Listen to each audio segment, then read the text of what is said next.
it's really important to have a plan and understand what your goals are. In fact, my camel out there is suffering right now with a broken back. So I actually found Pepe when it was only a couple of hours old, and I'm like, oh, this is a funny meme. Oh my god. Yo! Who is this Degen? The old man is swing trading over years at a time.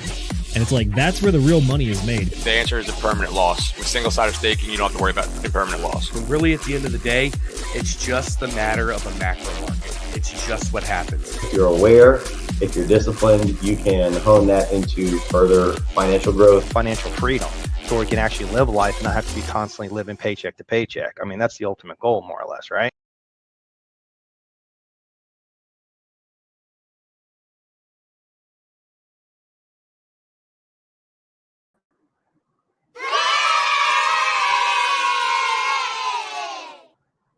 Ladies and gentlemen, boys and girls, crypto degenerates, ducks and squirrels, welcome to this here episode number, I'm not sure which one because I actually can't read the title right now. So this is episode number early March. I think it's March 73.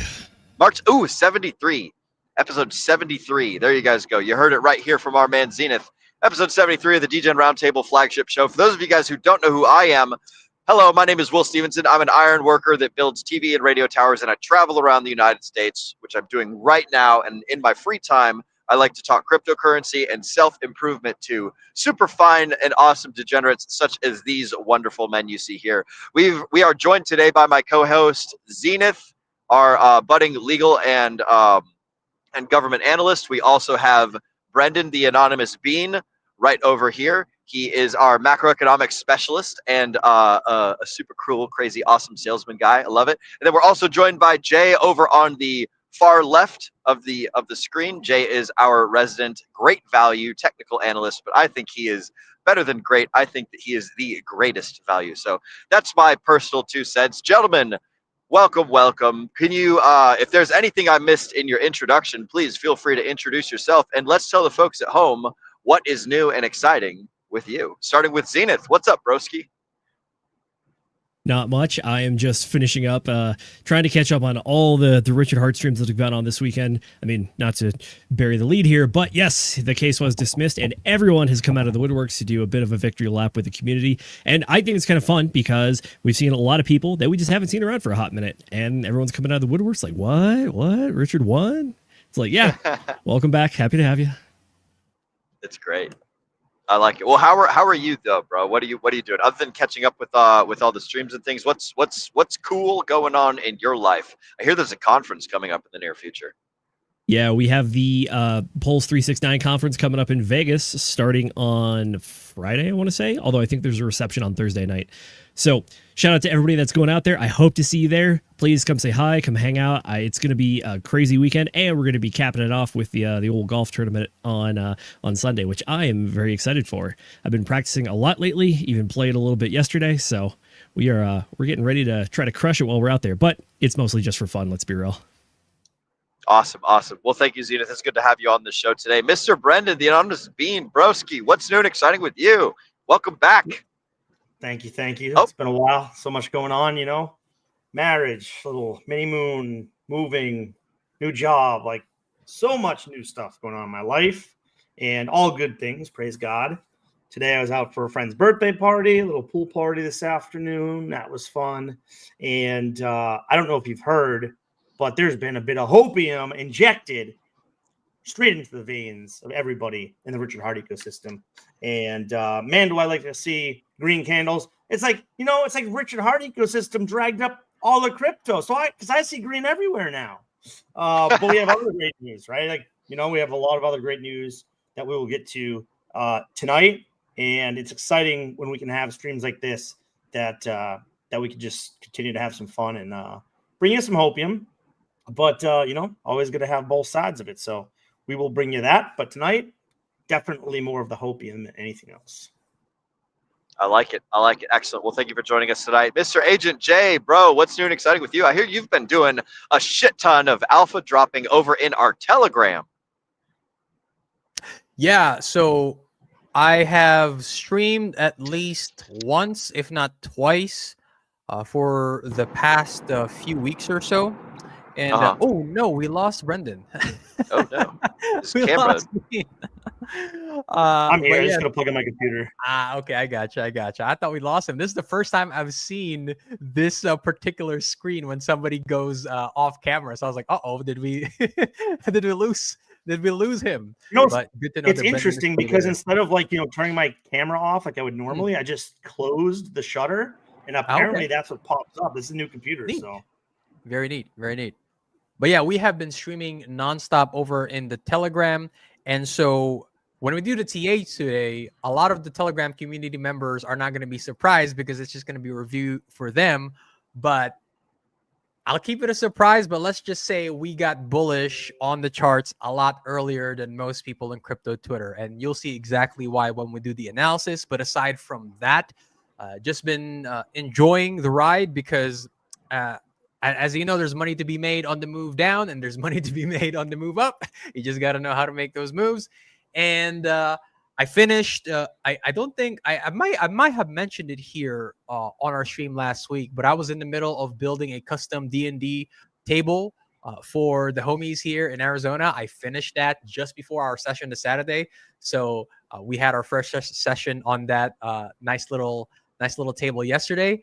Aside from that, it has been an amazing week for crypto. I know it didn't seem like that at the very beginning of the week because of that precipitous decline.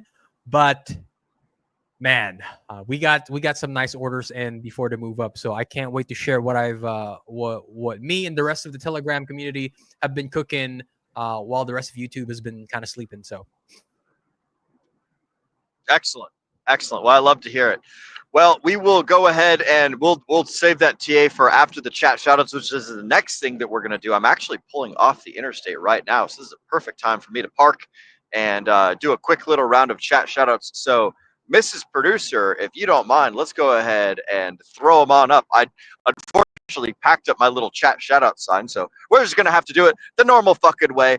And it looks like first up in the chat shoutouts, we've got Moon-Pilled Rational Optics coming in saying, I looked out as the sun was rising on the great fields of winning, and I knew that this was going to be a bountiful harvest. Shout out to you, Moon-Pilled Rational Optics. I fucking love that, dude. That is kick-ass. Good to see you, broski. And I like your poetry as well. Fucking sweet. Next up in the chat shoutouts, we've got Russ with this so much winning. You're going to get sick of winning. The little Donald Trump, my Donald Trump impersonation fucking sucks. But it's good to see you, Russ. And we're going to be winning a whole lot here in the near future. Next up in the chat shoutouts, and by the way, I have no idea how many we have, so somebody cut me off when we're at the end. We got Large saying, what's up, Degens? FYI, I feel like shit. I'm sick and am weak, but what a W for... God damn it, Sam. we lost your audio, sir. You should know that I'm streaming right now. Can you guys hear me right now? Okay. Can you hear me now? Are we better? Excellent. Yeah, my silly brother Sam, who should know that I'm streaming right now because he's done this many times, just gave me a call and it took over my audio. All right. But we got Large next up for the chat shoutouts saying, what's up, Degens? FYI, I feel like shit. I'm sick and I'm weak, but what a W for Richard Hart. Victory lap feels good. Good to see you, Large. Welcome to the stream, amigo. But yes, I'm sorry to hear that you're sick, and I am also anticipating a fantastic time here in the near future. So that'll be nice and that'll be awesome. Let's see what we've got next for the chat shoutouts. Are there any more that have poured in? Looks like we've got Clintrons with the good day, Degens. Good day to you too, who are good friend, the man down under, Mr. Clintrons himself. I wish you were having a fantastic time. I want to say it's like 11 o'clock. Ooh, and then we've got my father, Will Stevenson Jr. I'm experiencing empty nest syndrome again, but thoroughly enjoyed having Will over here the past couple of weeks. Yes, Father, it was a fantastic time. There's going to be a lot of there's already a bunch of stuff that I miss. Like just seeing all the trees with all the moss on them everywhere. That's one of the great, wonderful things about the Pacific Northwest is just all the beautiful nature. But yeah, I miss you too, Dad. It's going to be awesome. It's going to be great. I can't wait till the next time that I come hang out up there again, up in the Northwest. So thank you for hosting me and feeding me and giving me a place to stay and all that good stuff. And we'll catch you next time in my next grand and wonderful trip up to Washington. Do we have any more chat shout-outs? Ooh, we got Tam Tam saying, "What's up, fam? What's up with you, Tam? Good to see you." Tam Tam is always wondering what's up with the fam. Welcome to the stream, Tam. Glad that we could have you in with us today. Are there any? There are more. We've got Kenturian 54X. What's up, Degens? I'm actually on my way to go see this wonderful man right now. I should probably give him a kilometer check because I totally missed my exit. But it's good to see you, Kenturian. Welcome to the stream, buddy. After that, though, we've got Fox Mulder with the thumbs up. Good to see you, Fox. Welcome, welcome, amigo. Is he steering a wheel? Is his steering wheel a ship helm? You're about to fucking see, bro. Yes, it's absolutely a steering wheel helm. So I don't know how well you guys can see right now or what you can see because I'm not looking at the camera. Yeah, excellent. Good picture of it. Yep. But that's my steering wheel. Yes, I made this. I actually made this because my dad had a clock that had a steering wheel ship on it, and so I took the steering wheel off. I traced it out on a piece of plywood and carved it out with like a little jigsaw, and it was a good time. So, yep, that is absolutely correct. How many more chat shoutouts do we got, by the way? Zenith, can you give me a number? I think this should be the last one. Should be the last one. All right, sweet. So next up and final chat shoutouts, we've got Frank White with the Bang Bang Degen gang. What's up, Frank White? Good to see you, broski. Shout out to all my Function Island amigos over there. We love what you're doing on that fantastic decks. Good to see you over here in the Degen chats today, broski. And I believe that concludes our chat shoutouts. So I'm going to go ahead and turn the show over to our greatest value technical analyst, Mr. Agent J. What kind of TA do we got cooking up for the folks at home who have not been watching us in the Telegram? Actually, before I kick it over to you, I want to go ahead and shout out our Telegram. If you guys are already not a member of the Degen Roundtable Telegram and you want access to a lot of this super cool and fancy special sauce that Agent J is just pouring all over our minds at all points in time during this fantastic bull market, then go ahead and scan that little QR code that's down there. Or if for those of you guys that are on listening, gang, who aren't already a part of the Degen Roundtable Telegram, just go up in your URL, type in t.me/DRT, Delta Romeo Tango, DRT join now. It's all one word, and that's how you get on into the Degen Roundtable Telegram group, where you can get a whole lot more TA than we give here at the end of every week. So, Agent J, with that being said, telling the folks to go over to the Telegram, what have you got for us, sir? Yeah, absolutely. Go ahead and pull up my screen here. If it's Mrs. Producer, thank you so much. Big shout out to Fox Mulder. He's coming in here with the Temu technical analyst. I think that's a little bit more appropriate because I am Asian. So I think Temu fits the bill a little bit better than great value technical analyst, but I will keep the great value moniker because it just rolls off the tongue better. Also, big shout out to Centurion and Large. They are some of the usual suspects. Large, I've been seeing him a lot more frequently in our Telegram streams, but Centurion, I don't think Centurion has missed a Telegram stream just quite yet. So he's probably sick and tired of hearing my technical analysis, but he, for some reason, keeps coming back. So we might be giving him some value. So, but like Will said, if you are not in the Telegram, what are you doing? Because as I'm going to go over with you folks here today, we got a lot bullish much earlier than the rest of the market did because they only got bullish yesterday or earlier, a little bit earlier today. And we started getting bullish early Friday morning.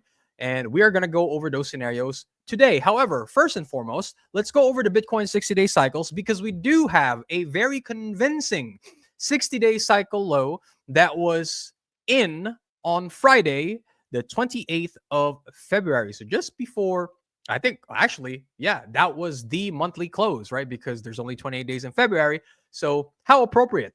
That would be a 46-day cycle low for our prior 60-day cycle. And unless we just completely gigadump into next week, then I think the bulls have at least for the meantime, have convinced me that they are trying to take control of this market once again. I mentioned this earlier during the emergency stream, which I did probably around noontime early today, that this particular scenario is interesting because it very much mirrors the scenario that we had over here.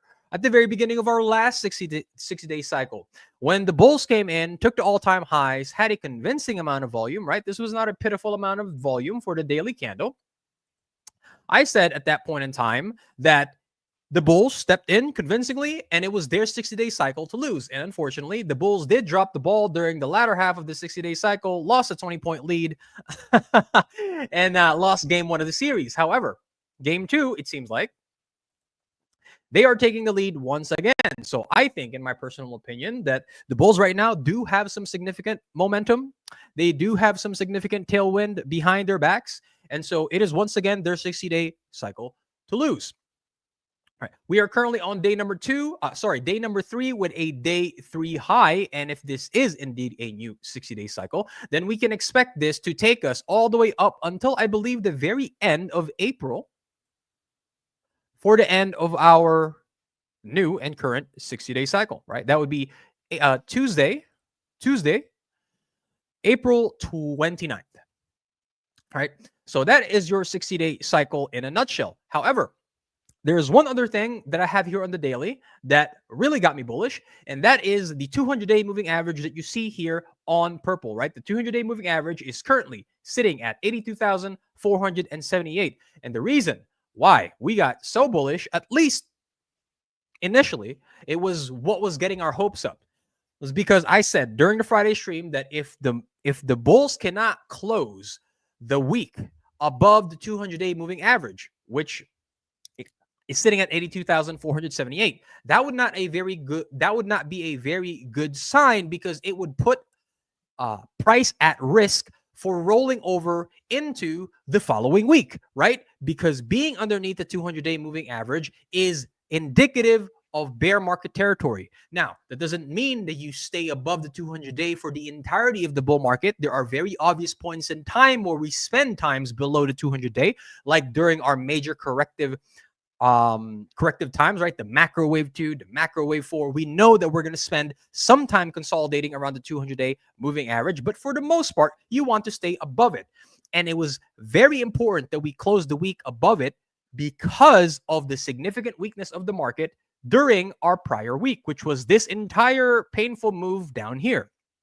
So that's what initially got us bullish. But before we get to the bullish price action, we do have to give the bears their due, because even though the bears basically the bulls took out the bear scenarios, we still do have one long-term bearish scenario to consider. And so that's what we're going to go over first, because the bears have to be given their due, and an analyst must always have both a bullish and a bearish scenario. So going back down here on the 1-hour chart, let's do a little bit of a review of exactly every single thing the bulls took away from the bears during the last 3 days. So first and foremost, we were looking for a 5-wave sequence to finish here to the downside and eventually take this low here, right? That was the $78,000 low, and we were indeed looking lower for the bearish scenario. Looking something like this for a 5-wave impulse. You have a 1, 2, 3. We were looking for a 4 and eventually a final 5 to come in and sweep the low before continuation to the upside. However, the reason why this particular scenario was invalidated is because if you're looking for a wave 4, you take a Fibonacci retracement tool from the very start to the end of your wave 3, and then you can see that the bulls very convincingly took that 618, and the 618 is an invalidation for your wave 4, so that takes out that complete scenario. Next one. Well, how about on a larger time frame, Jay? Couldn't you argue that this right here is also an impulse down, right? 1, 2, 3. We're looking for a 4. And then a 5 eventually to take the low. However, same thing here. You take a Fibonacci retracement tool from the very start to the end of your wave 3, and you can see that the bulls, once again, very convincingly took the 618 level, which is an invalidation for that wave 4. And so, unfortunately, over the past few days, the bulls just kept taking level by level by level by level away from the bears. And so what do they have left? We do still have one more bearish scenario to consider, and that is this. Let's turn off the moving average, clean it up a little bit. And that is an A, B. Let's move further here. An A, B, and C to the downside, which eventually you will take the low of A heading into your wave C before continuation to the upside. That is right now the bearish scenario that we are working with. And it is basically the worst case scenario because that would extend our bearish moves probably well into and past the current 60-day cycle. All right, so what can we expect in terms of price? Well, if we are looking for the finished B wave, here is your targets between, in this red rectangle, between 93,043 and 96,196. Why that particular range? Well, if you take a Fibonacci retracement tool, right, and you take it, sorry, that's the wrong one. A fib retracement tool from the very start to the end of a very common retracement. In this case, we're looking for a zigzag. A very common retracement for your B wave is between the 382 fib. The 236 is a minimum, but ideally between the 382 and the 618 fibs. And then if you take a Fibonacci extension tool, right, from the very start of your A to the end of B here, you're going to see that the very common extension for this B wave is the 1-for-1 Fibonacci extension all the way up to the 1.382. And you can see that we do have some Fibonacci's sitting right in the middle of that box. And so if you were to twist my arm and ask me what are my specific targets for this particular scenario, then we're going to get rejected somewhere in between 93,043 and 96,196 in terms of time. We like your B wave to be at least minimum extend to the 382 fib time. But as you can see here, there's a reason why this is the lower probability scenario, and that is because in terms of time, you're looking for a minimum for your B wave to finish sometime in the second week of March, right? However, look at how aggressive this move has been already to the upside, right?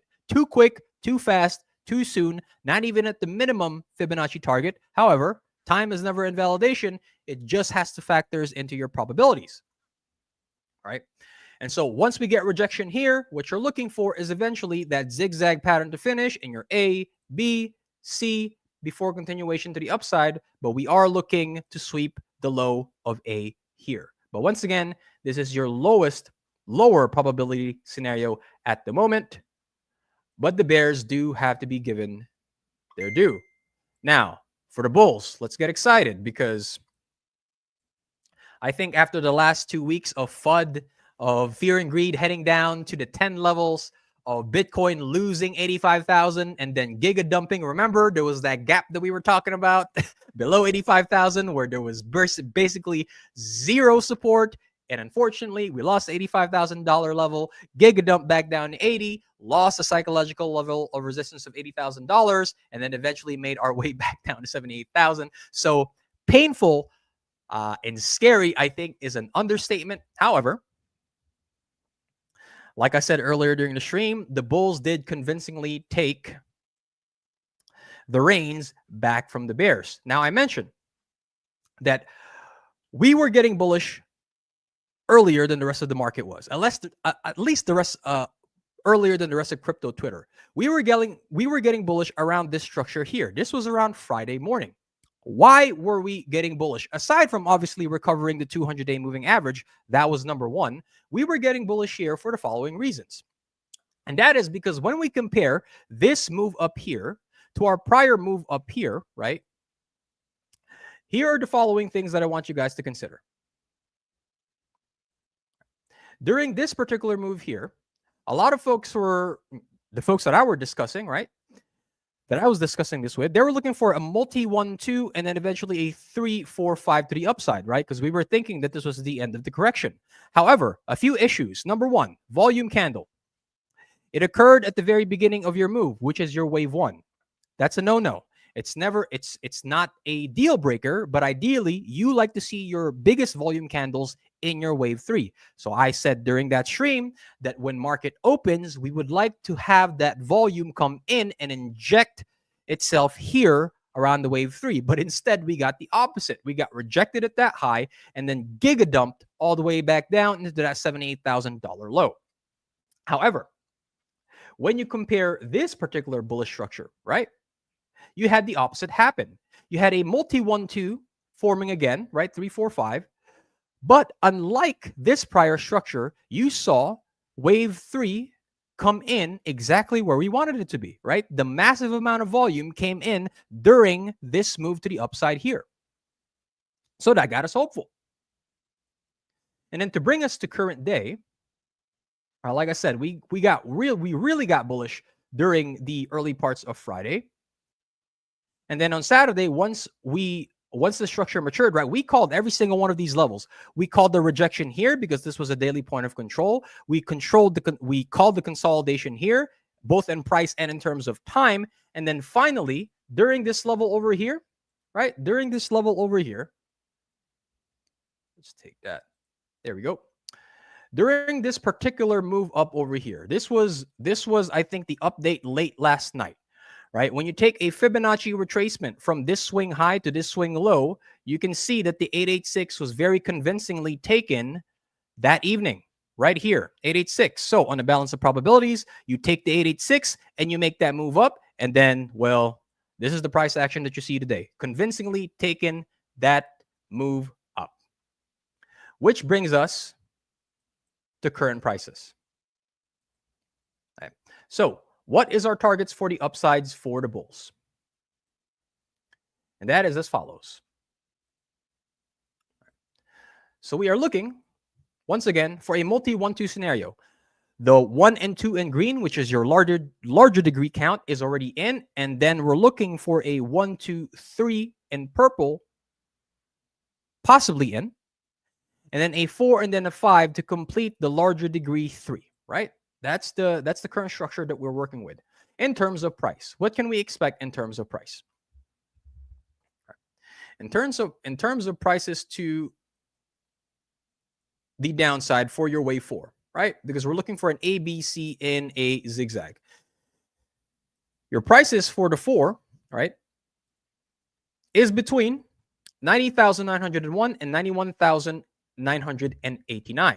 The reason for that is because if you take a trend-based fib extension from the very start to the end of A to the end of B, a very common Fibonacci extension for your C is between the 1 and the 1.382, which forms the bounds of that box. And then you take a fib retracement from the very start to the end of 3 in purple. The very common retracements for your 4, as you can see, it has already been hit between the 236 and the 0.5 Fibonacci levels. And you can see that the 382 is sitting right in the middle of that box. In terms of time, comparing the length of your 2 to the length of your 4, ideally, if we had our way, you would end your wave 4 correction. Minimum targets have already been hit in terms of time, but we want the wave 4 to end between the 1 or the 2 fib time, which puts us at 6:45 p.m. tonight to 2:45 a.m. Monday, March 3rd, right? But wave 4s can be a little bit longer, all the way up to the 4 fib time, but we'll cross that bridge when we get there. All right. So we're looking for that ABC into the 4 and then continuation to the upside. Now, if on the other hand, we're still within the wave 3, then we can have some targets. Let's go ahead and turn this off. Targets to the upside. What are our targets to the upside? Targets to the upside is this red box of resistance here, and that places us between 95,584 and a very nice $97,000 price point for Bitcoin before heading down into a 4 and then eventually a 5. Now, why do we have our targets there? If you take a trend-based fib extension from the very start to the end of your 1 in purple to the end of 2, then a very common extension for the wave 3 is between the 1 Fibonacci extension, which already we hit, right? That's a minimum target. And then the next reasonable area is between the 1.236 and the 1.618. The reason why the particular point of interest for me is between 95.5 and then 97,000 is because we have a weekly point of control at 96,520, a monthly point of control at 95,674. And so that particular area, this particular box here, is where I think we're going to meet some heavy resistance before finally heading to the downside, right?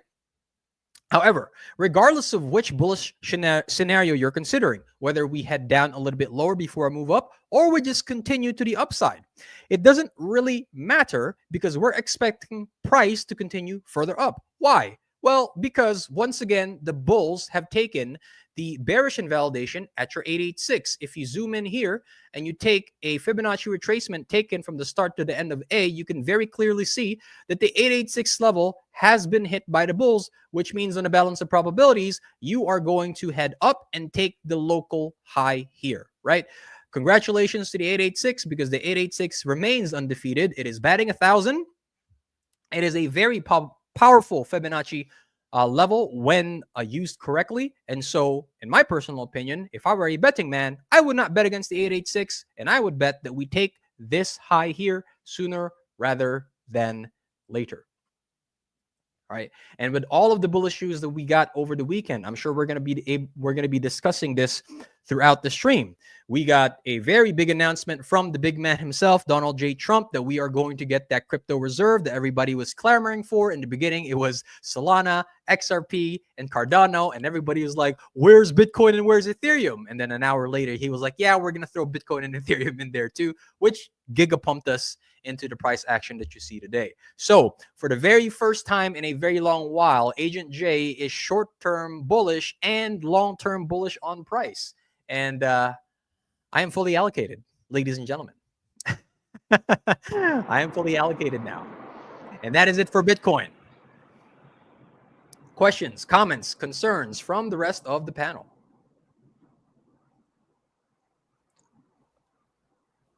What did you think about the weekly close this evening?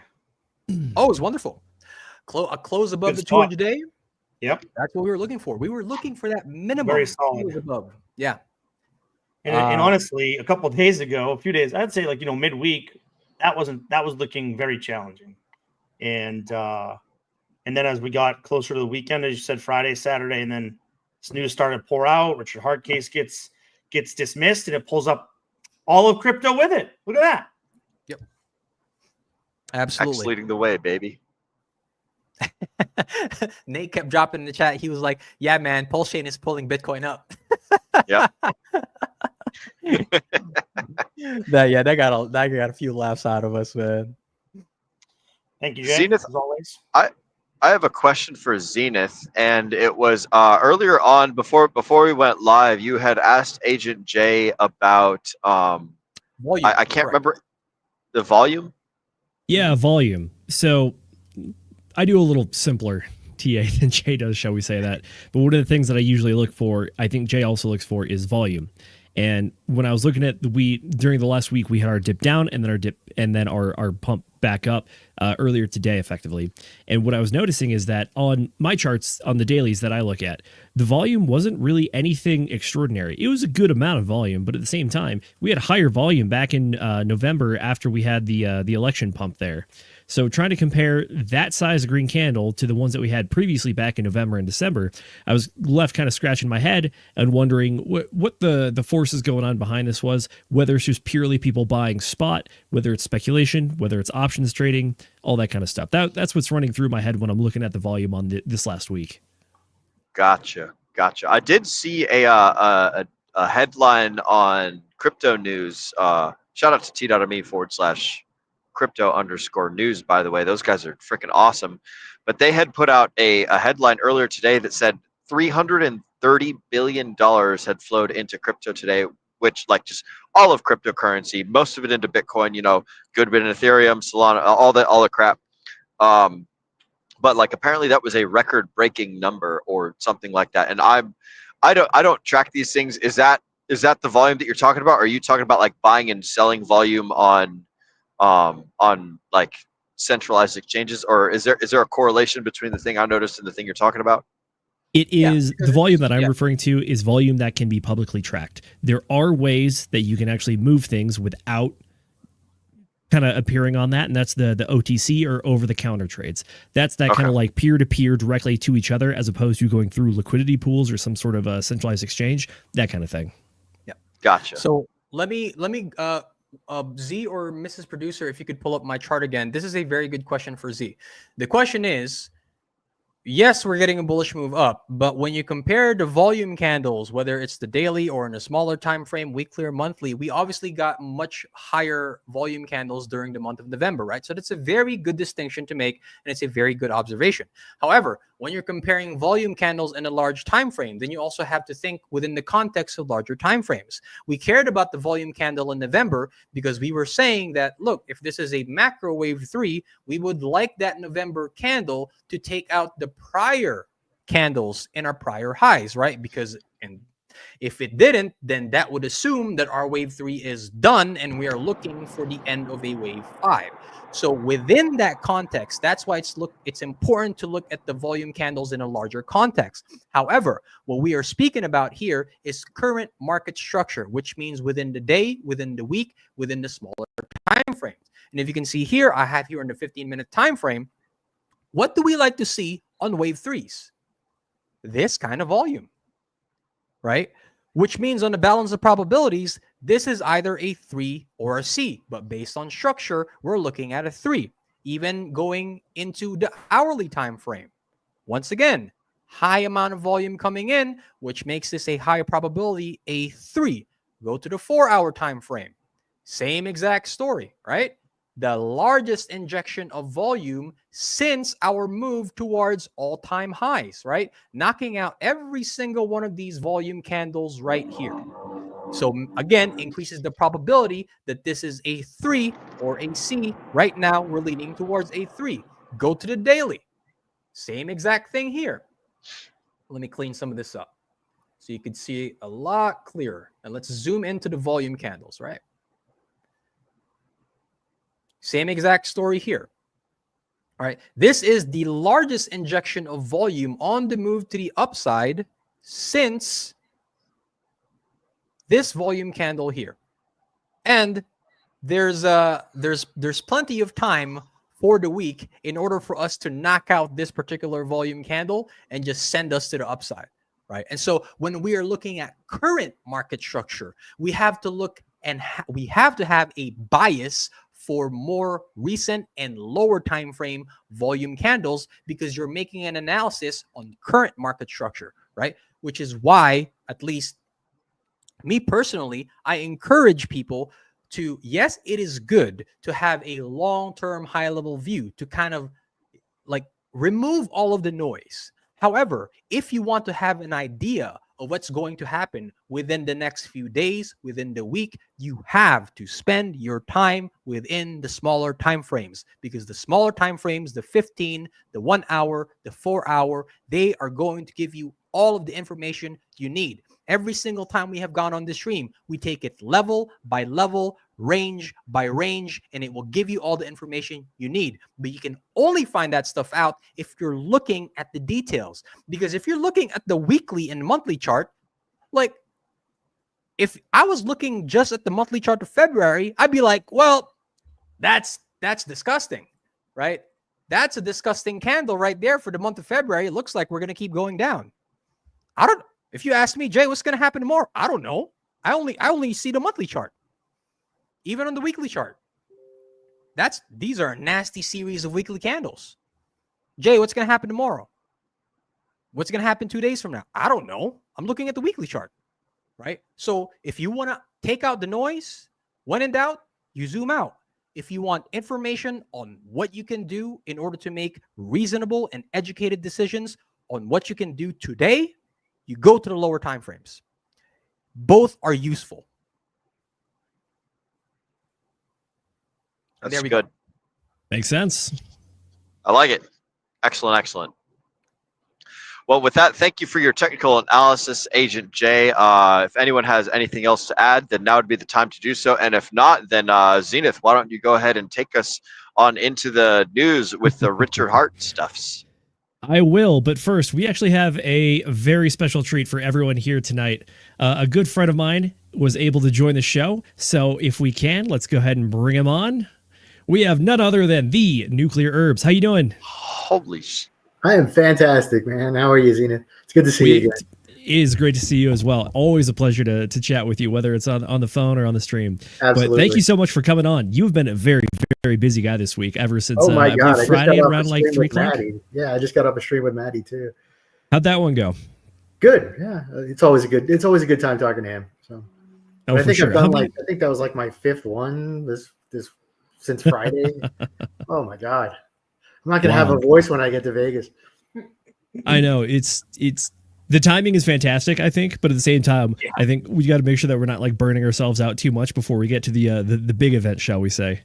Yeah, I could not be more happy with the timing. At least it didn't come out like on March 7th or whatever while we're all sitting in at the conference, and then I'd have to try to figure out how to read that real quick and come up with something. But I've had for sure. enough time to digest it now, and it's better every time I read it. So I'm happy. Couldn't be happier, really. Absolutely. I got to say, I think it's interesting because we're starting to see some of the secondary effects actually starting to unfold. I pulled up one of your tweets that I was actually hoping to cover tonight, talking about how the greater crypto sphere is taking the news and what they believe about it. We'll get into that in a bit. But first off, before you start, oh yeah, go for it. It's nice to see you. I've never been on here with you guys before. Hi, Bean, Agent Jay. I didn't understand a damn thing you said. But you sound really smart. Like I have no idea. I feel like a high school kid that wandered accidentally into some high level college physics class and sat down and was just too embarrassed to leave. But it's kind of where I'm at. But good to see you, Will. Hey, how's it going, Nuke? Nice. If you want me to, I have permission to share what I sent you guys earlier with everybody. Oh, I would love for that to happen. Zenith, have you seen this cool news? I sent it to him too. I have. It's super, super cool. I just didn't know how much I could talk about, so I haven't said anything to anybody yet. But yeah, it's I don't cool. share anything I get privately unless I have written permission from somebody. But I contacted David Kirk of Kirk and Ingram, who was one of the 2 attorneys that argued the case in October, and congratulated him on the win and whatever else. And we went back and forth a few times and just talking about stuff. It turns out like he really actually does like this community quite a bit. Like I can read something to you that he sent me.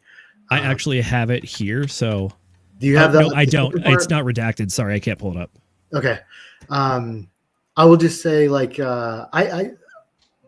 I told him, congrats. And I told him, the community appreciates you. And I sent him the link that I sent, that I posted, or the tweet that I posted last Friday, asking everybody to thank them. And he said, it's mutual. I've never seen such a vibrant and independent community in the crypto space through thick and thin. I would be surprised if the SEC had ever seen such a supportive turnout for the defense during and after a hearing in an enforcement case. And he said, speaking of which, if it were up to me, the Oscars pick for best adapted screenplay would have been For a Few Good Hexicans, hands down. So I asked him if I could share that with Zenith and Will, and I saw SJ in the chat, so I sent it to all you guys, and then he let me just share it with everybody. But what he said was, feel free to tell them or anyone. No need to keep secret that I'm a fan of the community and all of your hard work and creativity. Just speaking for myself, of course. Bravo to you all. So fantastic stuff from some of the finest legal minds in this country, and they like it. Awesome. Isn't that cool? That is super cool. Fucking, oh man, that was so cool. For reference, Will, you're breaking up on us, buddy. Well, at least. For reference, folks, the stream in question was A Few Good Hexicans, and that was when I did my thumbnail meme reference to A Few Good Men, which is an older movie with Tom Cruise in it. But yeah, that was an awesome time. That was when Will, myself, and a Wild SJ actually came on, and we read the entire transcript, top to bottom, and then we even talked about it a little bit afterwards. But that was a lot of fun, and it is so cool to hear that the actual rock stars in this case are like, oh yeah, this thing's pretty great. We liked it. I was like, this is amazing. So yeah. I was over the moon when you sent me that picture. Yeah, I figured you might be, so I wanted to make sure that he would let me share it with you, because it is just so cool to see. So. Oh, absolutely. Yeah, I was just gonna say that fucking made my day, man, to see that like these like I don't know these super cool adult lawyer guys like the Degen Roundtables like live action replay of what happened in that court. So like that totally made my day, man, just to see that. So thank you. And hell of a job. yeah, Definitely. man, so cool. But go ahead, All right. Zenith, take us away into the thing you wanted to talk about. Will do. So, Mrs. Producer, I have a screen share. I actually have a series of screen shares that we're going to talk about real quick. So, obviously, we're talking about the Richard Hart case. That's why we brought on our good friend, Mr. Herbs. But I think that one of the larger stories that did not quite go as noticed was that the SEC didn't only lose in court this week, but they actually went 0 for 5 with crypto cases. So, on Monday, the SEC closed their investigation into Robinhood. And then I believe this one was Wednesday, but they also agreed to drop their consensus lawsuit. And then I think this one was Tuesday, and they backed off their Uniswap investigations. And then finally, they also backed off investigating Gemini. And then to cap off the week, we have the granddaddy of them all. We had the actual motion to dismiss from Judge Amon Carroll in the 2nd District of New York. So this was, in my personal opinion, a massive, massive week. But this one is by far the biggest because it's not the SEC backing off, but this is a legitimate, certified win in the public courts. And that's the way you need to frame it, because that's exactly what happened. They didn't walk away from this. They kept investigating right to the last minute. They were still sending out subpoenas, and they had to be told no by the court that they didn't have a case. So most they definitely. do have that. They do have that 20-day window to fix things, but I think that you guys were talking earlier about the fact that like they can't really do anything with jurisdiction because the facts that exist are the facts that exist. So their ability to amend that sort of problem doesn't necessarily, or there's not a high hope of that happening. Do I understand that correctly? that's exactly right. If I was looking at this and advising a client, knowing what they had and what they didn't have and how many things the judge was actually looking for in order to allow them to continue the case, I don't see it as a realistic possibility. I think the smarter action is to wave the white flag and go away at this point. Not even bother to try to amend it. I see that deadline passing and her just entering this, entering a final order of dismissal, and we move on. Hey, I do want to. Sorry, go for it. For Herbs, real quick. Do you? Obviously, we don't think that they're going to act on because they have time to amend the filing, right? I think that would have been a possibility if Gary was still running the show, but do you think it's even remotely possible because he's no longer there and the only people left are fairly pro crypto SEC chairs, right? I don't think the seat for Caroline has been filled yet. So no, that's a very good point, and I don't know if filing amending a complaint is something that requires commissioner intervention or not over there. I know like filing an appeal does, but I don't know if filing an amended complaint does. But I don't see it happening just for a couple of reasons. First of all, it's not practical. They just don't have the facts. If they had them, they would have put them down in the first place. The second thing that you might not pick up on if you're not an attorney, but I certainly picked up on it, was the court should freely grant leave to amend whatever. If the SEC believes in good faith that it can amend the complaint to remedy the deficiencies identified herein. Now, what that says to me is every attorney has an ethical obligation to always file anything in good faith. The fact that she has to remind them to file something in good faith tells me like exactly where she's at. And then to remedy the deficiencies herein, she spent 30 pages identifying deficiencies. Yeah. Good luck. Right? Exactly. Where the hell how are you gonna fix that? That's why I'm saying like I just don't see it. If somebody came to my office and said I got 20 days to fix this, I'm like, don't waste your time. Don't even write me a check, just leave. Like, yeah, even outside of the jurisdiction herbs, like you're saying, there's so much else that she packed into this decision, this written decision that was so much more than just lacking jurisdiction. exactly. And I think that's exactly what you're pointing to. It's like, hey, even if you were to say somehow that there's jurisdiction, there's still all of these other issues that you need to amend, which probably you can't, to even get this moved forward. So I think she was very, very upfront and honest about that. Yeah, I Contact think, Carol, my new favorite judge. This was worth waiting for. We got a good judge in the draw, the random draw there. If you want to really take a look at this, at this opinion, you can see that she actually dismissed the fraud claim twice, like once on jurisdiction and once because on a 12b6 argument, because they don't have. It says right there, I need not determine which test should govern because the SEC's failed to state a claim. So even if they had managed to grab jurisdiction, that fraud claim was gone anyway. So essentially the fraud claim got dismissed on two bases. Yeah, definitely. So this is actually one of my, it's the dry like legal humor that I think I've been learning to pick up more on. But this was an interesting one because the judge is like, well, the SEC wants to test this under Dodd-Frank, and Richard Hart's team wants to test this under the Morrison test. But I really don't need to pick because you failed both of them regardless. Yeah, that was a bit of a dunk, if you will. It really was. Awesome. So, and then like when she talks about like, she's done it a few times in there where, when you read things like, fail to plead, fail to specify, fail to allege, or conclusory statements, things like that. I mean, this is just her way of saying like, you guys did not do the bare minimum when you filed this complaint. And that's really what it means. So the interesting thing though is that this language should not be new. It's just coming from a new person who happens to be deciding the case on this one. Because if you were there, like we were back in New York for October 31st, you would know that the entire time they're talking about like there's just not a whole lot in here, and there's not much you can add. So it's like the complaint seemed that it was lacking then, and the judge confirmed it here that the complaint is still very much lacking. Yeah. Yeah. And if you haven't read this, everybody, Zenith and Will, shout out. They read this on stream Friday night as a special emergency stream. So get over there, watch that if you want to actually nice listen to everything without having to read it.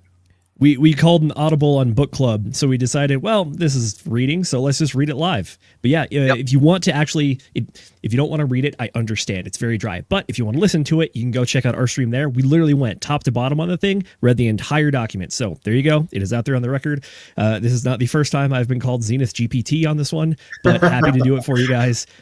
But yeah, I do want to kind of take this top to bottom if you don't mind. So go right ahead. Yeah, let's do it. So we're obviously not going to read the whole thing, but the way that it breaks down is that we have our introduction and then immediately we go into the background. This is an interesting bit to me because if you remember back in November and October, one of the main complaints was that the SEC jacked up the timeline, and then it was up to Richard Hart's legal team to correct it. And I think that the judge goes through the entire timeline very well, talking about the Hex offering periods, talking about Pulse Chain, Pulse X offering periods, talks about the different conferences that Richard Hart appeared at and how those timelines and the offering of the tokens in question don't line up like the SEC originally tried to lead people to believe.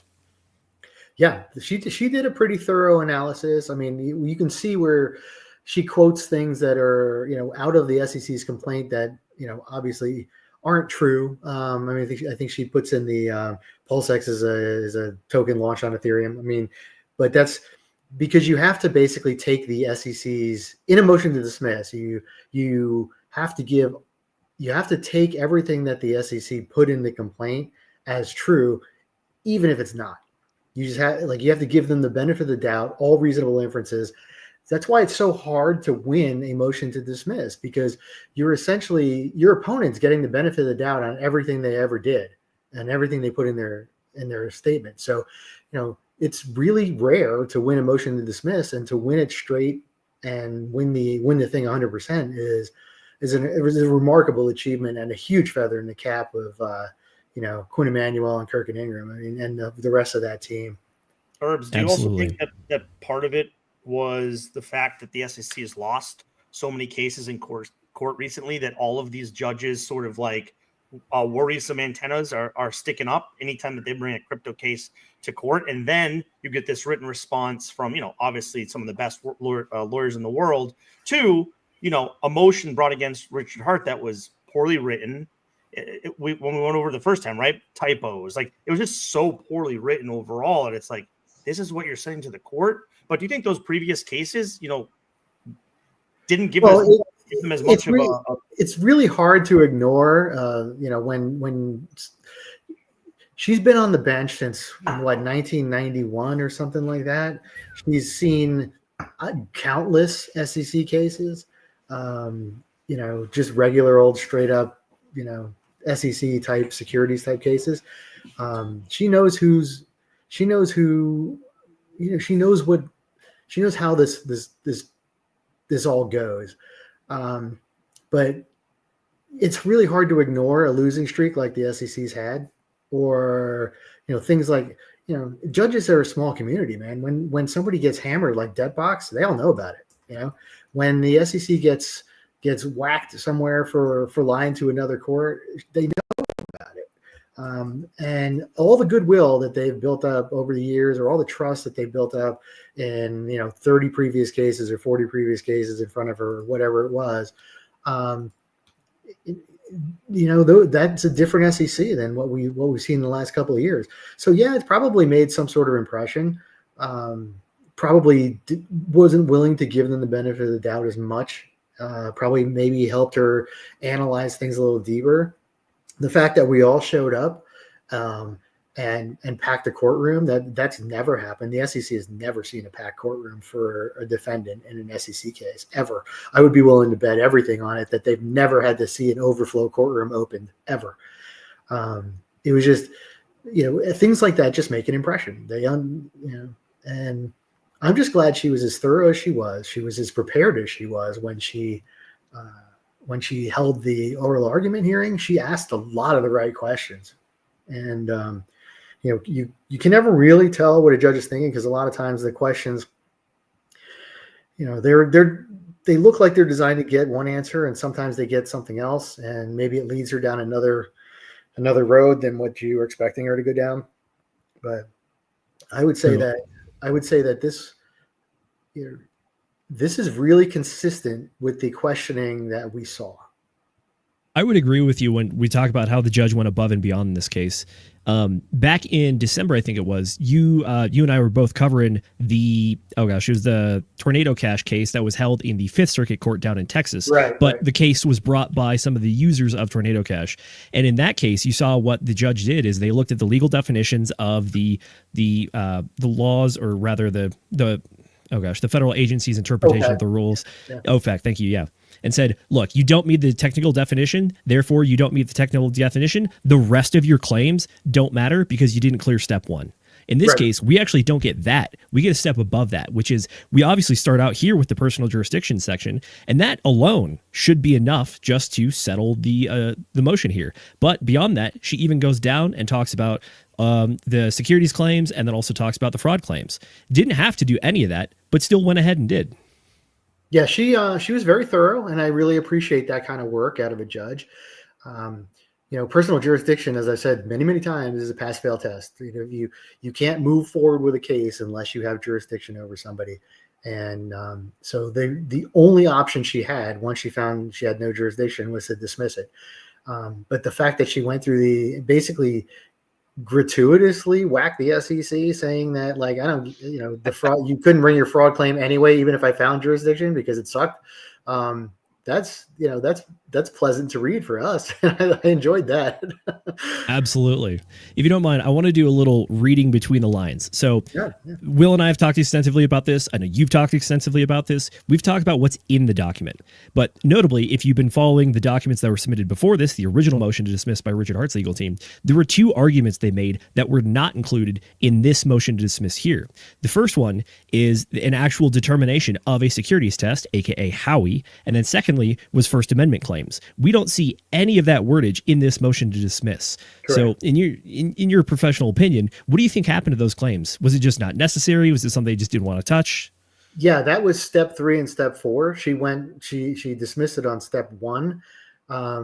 It's like you submit a resume for a job as a lawyer, and your first question is, do you have a license to practice law?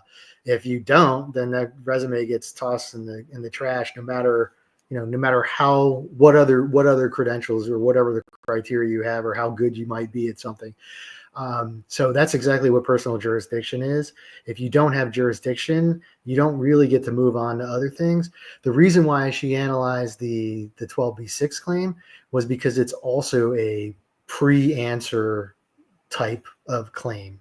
She didn't really need to, but she did, and I think it was a little bit on the gratuitous side. Like, why'd you waste my time with this entire dog shit case, SEC? A little bit. But yeah, she didn't really need to get to anything else, because it's, if she had moved forward on anything, we would have seen those arguments at summary judgment. But mercifully, that's fair. I just bring those up because I know those 2 points were some of the points that previously people were very, very excited to actually see covered. And in case of Howie, actually possibly get an overturning of a previous ruling potentially. But as it stands, didn't get touched. Yeah. So Howie's still in there. We really didn't want that because that's a 5 to 10 year proposition to get Howie overturned in the Supreme Court. What we really want is this clean win and hopefully regulatory clarity and legislation that clearly defines what type of digital assets are going to be regulated by what agency, and what are not going to be regulated at all, like meme coins and whatever. And then obviously, I'm not sure that it matters anymore with respect to Hex, Pulse, and Pulse X, because the SEC can think whatever they want to, if they can still consider them securities or whatever, but they have no jurisdiction over them. They can't control them. They can't do anything with Richard at this point. So very true.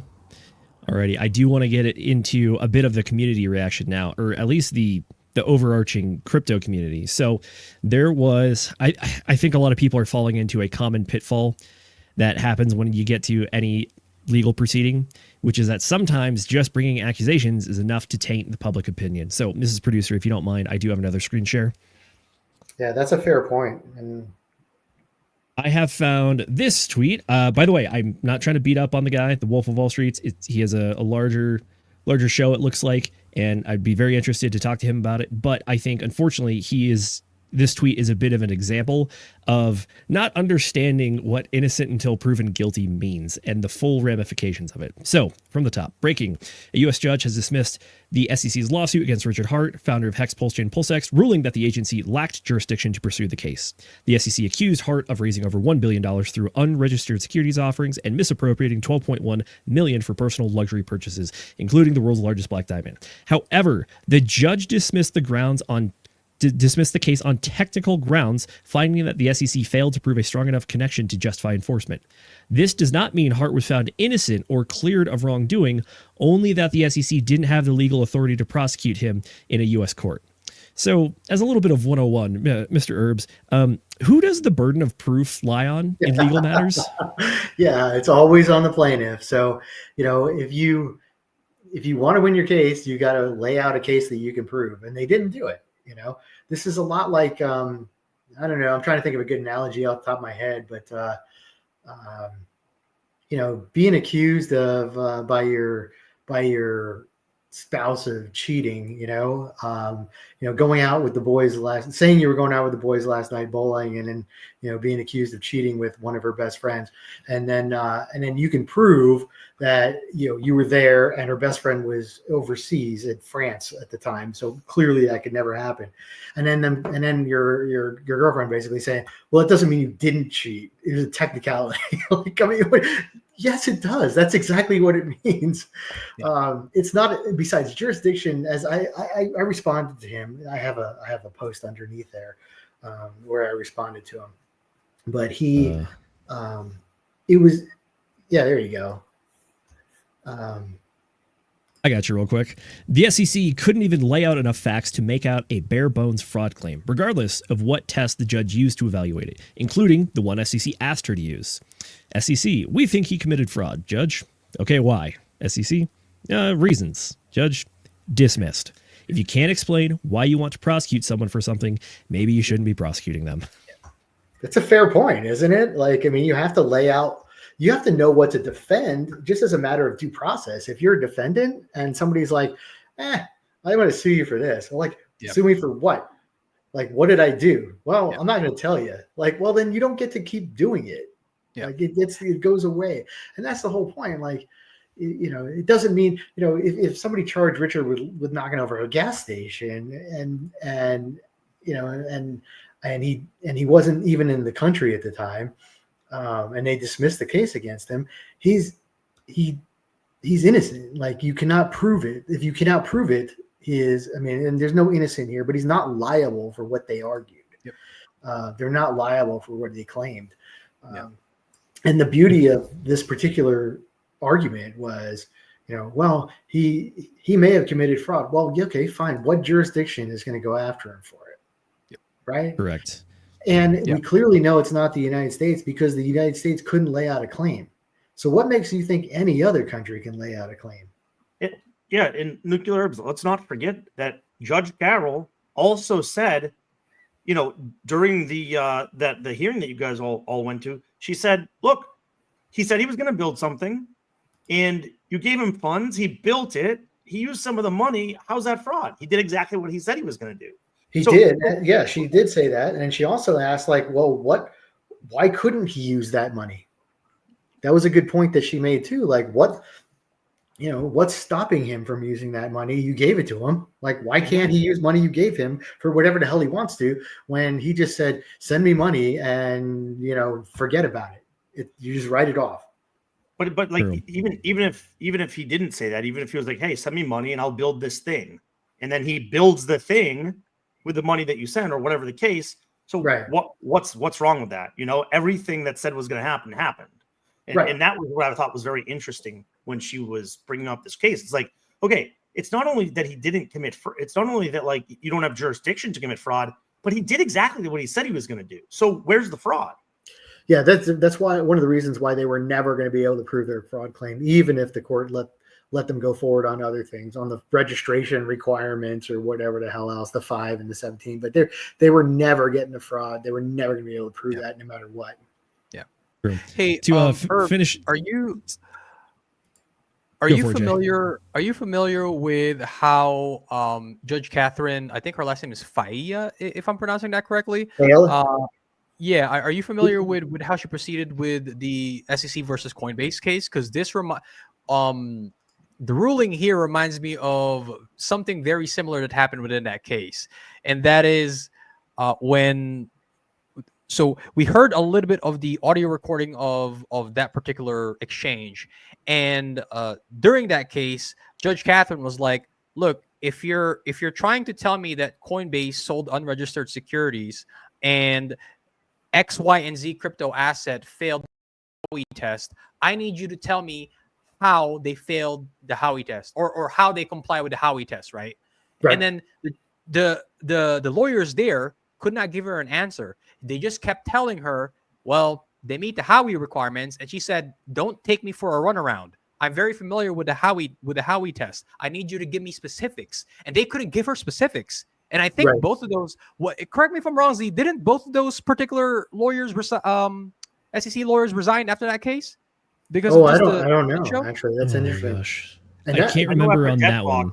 I know after Debtbox we had a couple that were kicked off. Yeah, they're sacrificial lambs. The low end guys got shoved out the door while the high end guys got to retire. But yeah, like in Coinbase, I remember listening to that stream live. I remember listening to that court hearing. And if I remember right, that was a different type of proceeding. I think that was a 12C, a motion for judgment on the pleadings, not a 12B, which is a motion to dismiss. And it had to do with, it has to do, again, it's kind of similar, but they're not. But it means basically, like, even if, no matter, like, they cannot win regardless of whether or not they prove everything in there. And I think that's the basis for her Howey question. But it's always a bad idea if you show up to court and can't answer basic questions that you expect the judge to ask. It's not a good thing. Like, judge, you should know more about your case than the judge does. And you should be educating the judge, not having the judge educate you. So if there needs to be some serious like reevaluation of life choices at the SEC. Yeah, it's like going in for an interview and them asking about your resume, and you're like, "That's in my resume." Who put that in there? Agreed. All right, gentlemen, I do want to finish up the narrative conversation here because I think it's a very important one. So, Mrs. Producer, if you don't mind, I have what I thought was my best attempt at a scholarly response, and then I think I have a bit of a spicier herbs response as well. So I said, good sir, the burden of proof always lies with the prosecution, and the assumption of innocence is a pillar of U.S. law. This means that Richard Hart has always been innocent until he has been proven guilty, which he has not. The SEC was found to lack jurisdiction over the claims, thus they will remain only as unfounded claims. Excellent. And let's get over here to, I think, someone that may have said it better than I did. I was going to say 10 out of 10 would recommend, man. There you go. Much appreciated. I try to learn from the best. So from our professional expert here, we have why jurisdiction isn't a technicality, as so many seem to want to believe on this website. So starting to see BS floating around about Richard won on a technicality. It's not, and here's why. Jurisdiction is actually the fundamental element of any case. As I've said many times, many times on this website, if a pass-fail test, if you have it, you can proceed. If you don't, the case is over. It's the first of many hurdles on an obstacle course. If you can't get over it, you will fail immediately, and you will never even get to attempt any other obstacles, even if you're 100% positive you can clear them. There is a well-settled law dating back to the early 1800s that a court has no power to enter any judgments or orders if the court that rendered it lacked jurisdiction of the subject matter or of the parties, or if it acted in a manner inconsistent with the due process of law. This is a quote from Burke v. Smith, if anyone cares, but you can find cases like Rose v. Himley dating back to 1808 that discuss the fundamental requirement of jurisdiction. I'm going to skip down a little bit real quick. It says, the purposeful directed attack on the SEC's lack of jurisdiction over Richard by his legal team wasn't, hey, judge, let us off on a technicality. It was, hey, judge, you don't even have the authority to hear this case or enter any orders other than to dismiss it because you don't have jurisdiction over our client. That's it right there. That's exactly what it is. Yeah. By the way, Rose versus whatever, that's a hard read. That like they wrote a lot. English was a lot different back then, and it was much more difficult to read. I tried to comprehend what the hell was going on in that case. I think it was basically a letters of marque type case where they had captured some shipping or ship or something like that, and they were arguing about who gets to keep whatever. But damn, that was a hard read. I still don't understand what the hell went on in that thing. But the bottom line is jurisdiction is old as fuck. And like, you have to have it or you don't get to go. You don't get to play the game. This is true. I think the overarching point here that I'm trying to close in on, though, is that this seems to be a narrative thing that I think the community now has the opportunity to carry the water on. Up to this point, everything was out of our hands. We could scream and shout to the high heavens as much as we want. And yeah, we show up to the court and pack the house, and that's very cool. But at the end of the day, people being in the back of the building does not actually create a legal argument itself. The legal arguments now have been established. We have the answer. So now it's up to framing and telling the world that this was not getting off on a technicality. It's nothing like that. This is a clear, open and shut win. And any other interpretation is frankly kind of just wrong. Yep. And so I want to. Yeah. Good. Go ahead, Nuke. Well, I just don't. Yeah. To just end on that, I don't want people to let the narrative get out there like, oh, the SEC dismissed this case for political reasons or because of new leadership, and Richard's still a scammer or whatever like that. I want that narrative to be, nope, we won. Period. Richard won on, and that's it had nothing to do with the SEC. They didn't have a choice in the matter. The judge took it away from them.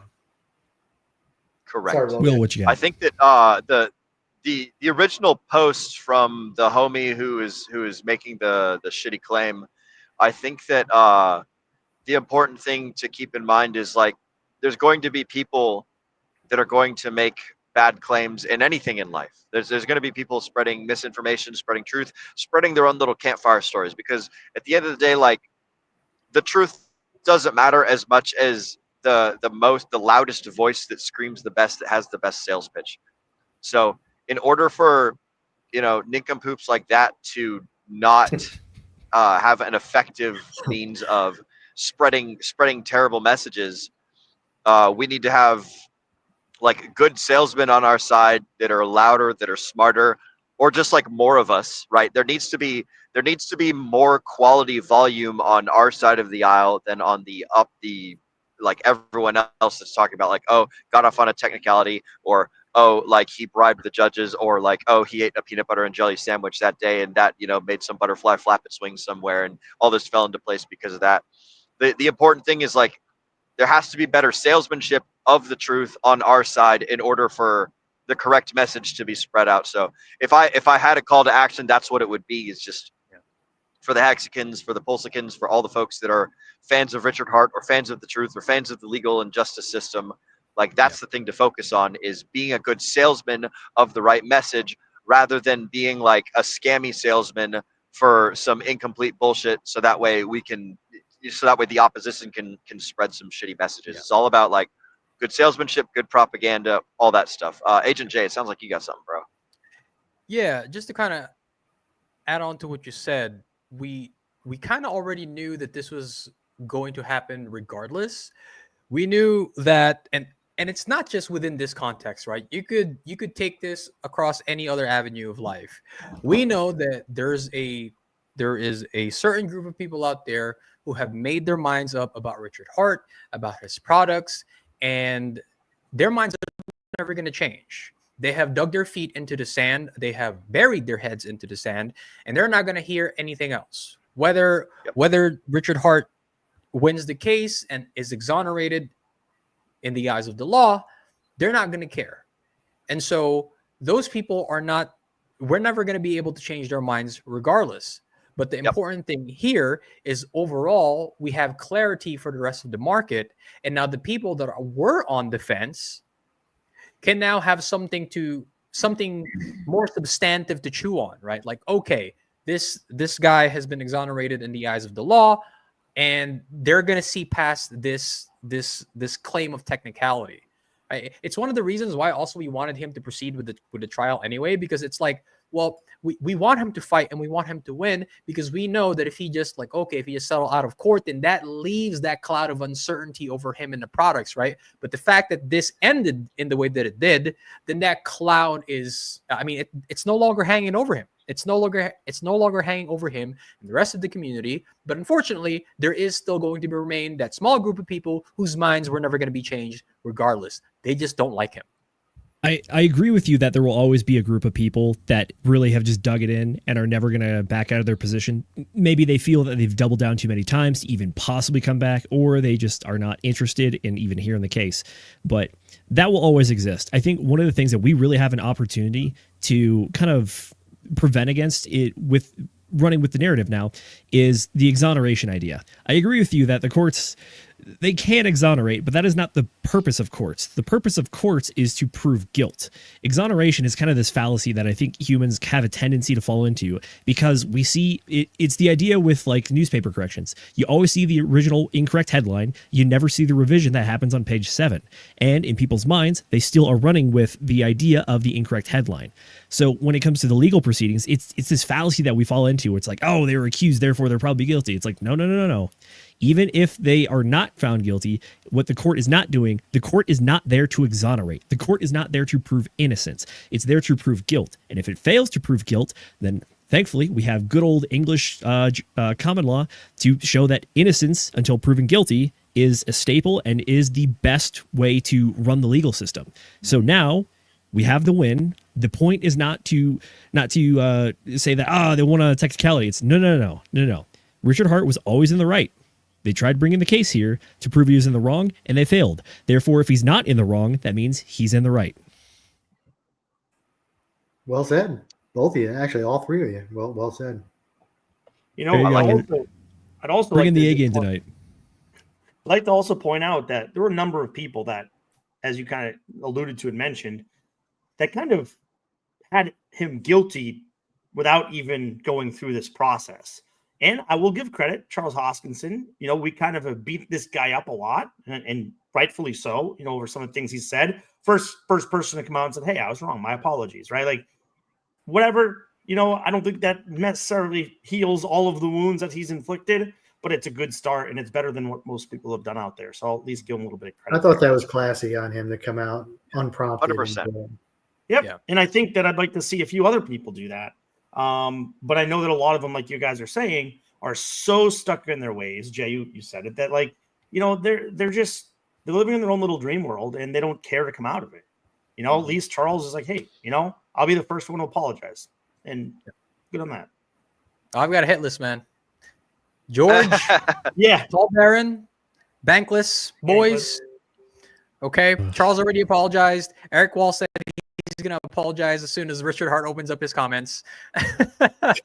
But there's a very big list of people who, when other very similar cases were brought against very, very big entities in our space, like against Gemini, against Kraken, against Coinbase, against Consensus, against Uniswap, against OpenSea, everybody, all those people came into the defense, but not with Richard Hart. I would like to hear some apology. Oh, and Crypto Man ran. He also needs to bow down and apologize to the king, to the God King.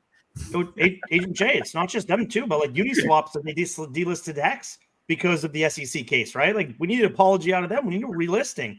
MEXC, same thing. Like we paid the money to list a coin, and they're like, oh, sorry, SEC stuff's going on, so we're going to delist it. All right, like there's a lot of people out there, and I do like people trolling some of these trolls right back now. So that's kind of nice. Bean, you got a very important point there, which is that the SEC allegations were enough to cause a lot of the fomenting and a lot of the, honestly, just price depreciation that we saw, because it scared away enough people to actually cause real world effects. So I think that's going to be one of the things the community as a whole is going to have to really wrestle with to get over. I'm personally a fan of the forgive but never forget thing. But at the same time, though, I understand people were actually numerically, financially affected by this. Yes. So it's hard to just let it go. But at the same time, I think we have an amazing community, but at the same time, it's like this can either be used for good or it can be used for evil. We can either try to rebuild some of those bridges, or we can try to double down and just stick middle fingers at people. And it's like, at the same time, if you're right, stand on being right. Yep. But also, like, there's not really a need to rub in the dirt too hard or pour more salt on the wounds, because at the end of the day, like, we won't be too harsh, right? At the end of the day, we'll welcome you into the cabal, right? But like, come on now, we're all adults here. You can extend your arm across the aisle and said, hey guys, I was wrong. Sorry that I flooded your community. Sorry that I called you guys scammers and I called Richard scammers. Shake hands, right? And Richard attempted to do that, right? He knew that he needed to transition from the outrage marketing to the humble Richard, because he knows that, again, I'm like, Richard is a very astute marketer. He's an entrepreneur. He was in sales for a very long time. I'm going to assume that he's like, okay, man, the outrage marketing got some eyes, but I know that didn't exactly endear me to a lot of other people. Probably time to, put that behind me and do humble Richard, right? It's like, but I'll leave it at that. Yeah, and we've been kind of forced into this position over time by people who have ostracized us as a community. So we've become this little like outlaw motorcycle club, like in the like we're the Hell's Angels of crypto, where you can't attack one of us without getting the shit beat out of you by everybody. But pretty accurate description. It does turn off a lot of normies, if you will, and it's but we haven't had a lot of things to celebrate in the last couple of years. So, we've kind of been, closed off into this little group that just got more and more compact. Now that we can actually go spread a good message with a positive vibe, and, knowing that we were right the whole time, without getting too cocky, maybe we can make that message stick this time and just have other people, who may have been willing to give us a look at some point in the past, but shut us down because of this. Yeah. Maybe we can open their eyes again and maybe say, hey, listen, we're not like, we're still a friendly group if you get in close to us. Definitely agree. And I think that the timing on this one, as inopportune as it was for Herbs, you and I, who were putting together our notes for the Pulse Chain conference, because we now have this, we have the ability to use the Pulse Chain Conference as a way to really spread the good word on this one. And if anything, I think like it works out super well because we actually have a rather high level person attending the Pulse Chain Conference this year. And correct me if I'm wrong here, but I believe that's none other than the Treasurer of Nevada. Yeah, I'm on the panel with him on Saturday. I reached out to him a little bit on Twitter. He seems like a nice guy. Looking forward to maybe having a conversation or two with him prior to going on. And I should reach out to the other attorney that's going to be on too. He's a Las Vegas attorney. But yeah, I'd like to see if I'd like to pick his brain and find out, because I know Nevada is trying to position itself as more crypto friendly, more business friendly, whatever, steal people from Delaware. Maybe they steal people from Wyoming, the Dow type stuff or whatever.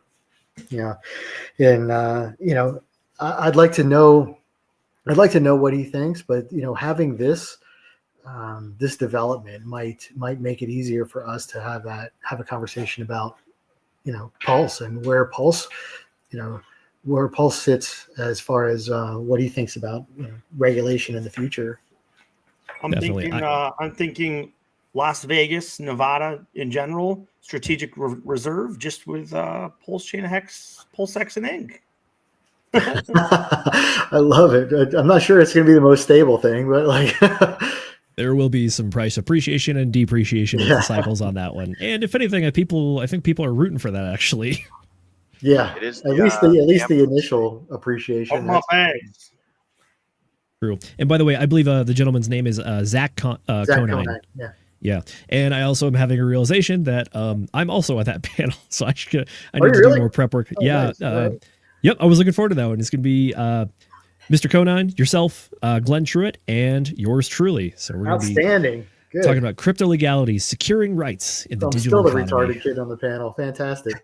What? Yeah, I think everyone else there has like professional credentials. And then meanwhile, I'm like, yeah, I did like 2 years in the Coast Guard. That's my legal experience. It's like, oh, so you do interpretation? No, I just arrested bad guys. You come across really well. Hey, much appreciated. Trying to put on the best show we can and try to sound smart as well, so I don't embarrass myself or these excellent gentlemen that tie themselves to my ship as well, and vice versa. I think you do. You guys. I was gonna say you guys need to put that imposter syndrome straight to bed because everyone's fucking faking it, man. Everyone's faking it. Don't worry about it. You're good. The entire audience is naked, and so is the rest of the panel. So it's gonna be great. It's gonna be awesome. Much appreciated. Awesome. Thanks, Will. So I do want to talk about where we were, where we've been, what's been going on, initial effects. Talk a little about where we're going. So, in your professional opinion, what are the next legal challenges that are facing either the Poleskins, Hexskins, or just the crypto community at large? Like, what's on the horizon? Well, we got to clear the time hurdles and get this thing finalized. And but I don't really see the SEC challenging this thing. I think they wave the white flag, and I don't, if they're not going to file an amended complaint, they're certainly not going to file an appeal because that just doesn't make any sense whatsoever. So I think we're pretty much in the clear when this final judgment gets in. I don't know that we as a community, Pulse Chain, Hex, and whatever, I don't think we have any additional legal hurdles unless Finland wants to throw their hat in the ring and see if there's. I don't even know if Finland has an SEC version of whatever the hell they do up there. But it doesn't seem like they've had any interest so far, even though they know they know that this launched on their soil. Doesn't seem to be like any rumblings about them doing anything. So it looks like we're probably clear to keep moving. The next question is, I guess we get to see over time what the classification of these tokens kind of look like. What bucket are they going to fall in when Congress starts defining digital assets? Yeah. Because Pulse X and Pulse are going to be two different buckets probably because, I don't know. That's just my guess because, Pulse runs is a layer 1 with validators and all that other stuff like that. Pulse X is just a coin that you hold that, that number go up, I guess. But, I guess we'll see. Hex is going to be interesting, I guess, to see where that falls. is, clearly it's not going to be a security because there's no, this was a silly argument all along, since you can't have the expectations of work of others because it's an immutable code. I mean, what the hell are you expecting, right? Yeah. The only thing I'm expecting is Ethereum not to go down or Pulse Chain not to go down. That's the only thing that can stop this code from running.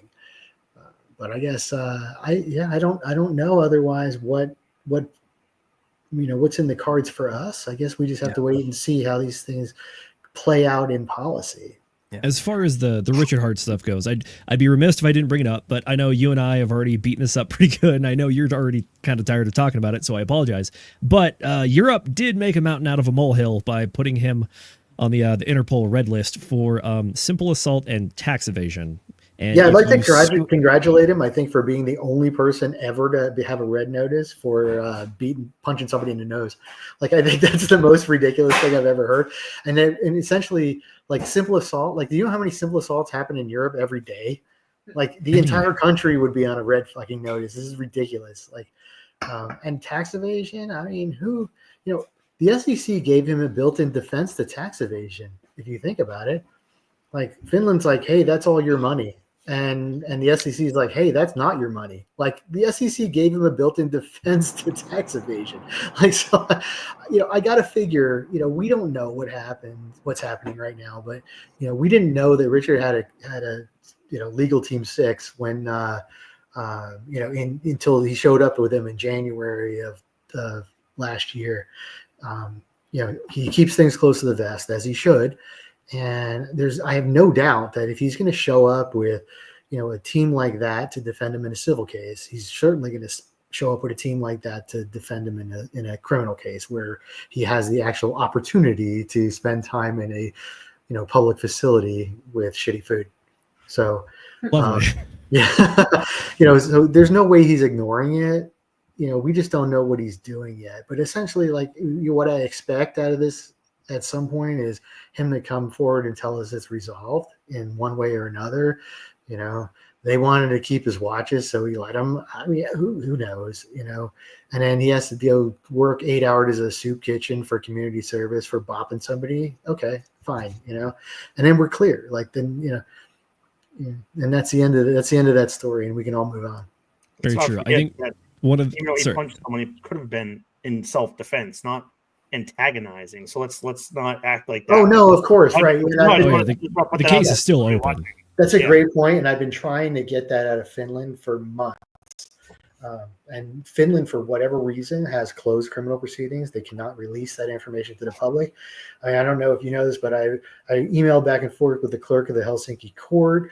I talked to the detective that has been quoted in all of these stories about Richard, and emailed back and forth with him. He just has no public information he can release, which is the weirdest thing, because I'm so used to absolutely open public court documents for everything, and just having them say, yeah, you did this, but we're not going to tell you why we think so. That's it's mind-blowing to me. I don't understand it. And yeah, I would not be surprised one bit if we find out that the actual facts of the case are self-defense of some kind. You also did some very hard-hitting journalistic investigation as well, and you discovered that there was a paradoxical self-consuming serpent where a bunch of the news agencies over in Europe were just reporting on each other, and you never had the underlying facts, and they're just like, this thing, they said it, so we can say it. And then those people also point at the other people and say, well, they said it, so we can also say it. It's like, you're starting nowhere and just assuming everything. It's like, it was ridiculous getting some of those responses from journalists I talked to, because I reached out directly to the journalists that had written some of the stories, and I'm like, where'd you get the source? And they're like, oh, we sourced it off of this other article. I'm like, no, you can't do that. You have to go, where's your actual source document? And they're like, no, we sourced it from this guy who wrote an article who relied on this other guy who wrote an article who relied on this other guy who wrote an article. I'm like, this is not journalism, people. Yeah. Sound familiar, doesn't it? Remember sure does. Yeah, there's a few times here where one particular media company, legacy media company, will take something and they'll post it in the headline, and then everybody on crypto Twitter or just Twitter in general will post, hey, you know what? The New York Times, this is a copy paste from the Washington Post. It's a copy paste from Fox. It's a copy paste from X, Y, and Z news outlet. It's just like Z said, right? It's that Ouroboros, the self-consuming. It's exactly serpent. right. Yep. Yeah. It's perfectly said. Yeah. So as the final note for the European stuff, I think Richard Hart showed he was actually a very good legal client and has not streamed since. And I know a lot of people are asking the question, when RH stream?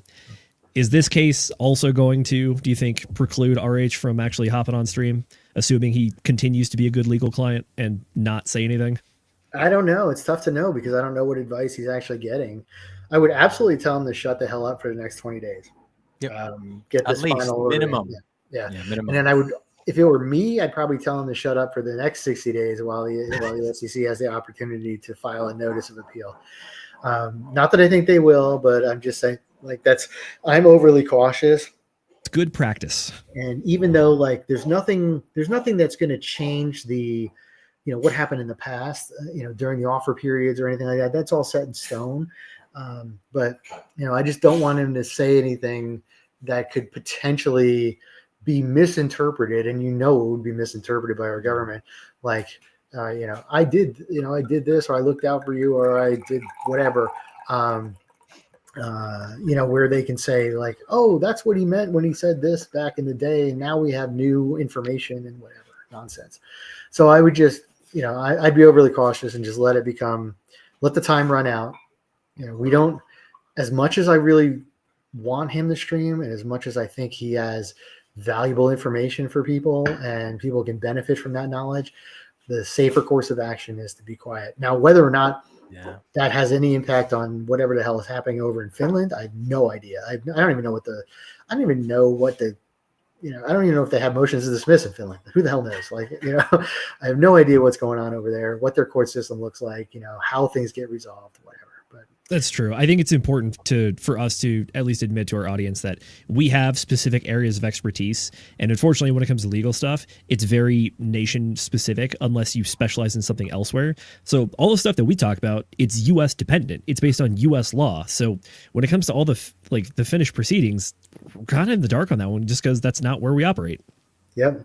And that's one of the things that I learned early on in Pulse Chain Law School is, I'm trying to explain things to people who don't live in this country. And I'm trying to explain our legal system and why we do the stupid things that we do to people who are like, why would that possibly happen? And I'm just like, I don't know, kind of the way we wrote it. Like, it's our system. We can do what we want. Like, so yeah, it's interesting to see, like, and then people tell me how things operate in their country, and I'm just amazed. So yeah, I'll be surprised when we finally learn all the facts about Finland. I was hoping to learn about it as ambassador, but it didn't work out for me, so I'm a little bummed. You had a good bid. It was a good attempt, I gotta say. I would have chosen you.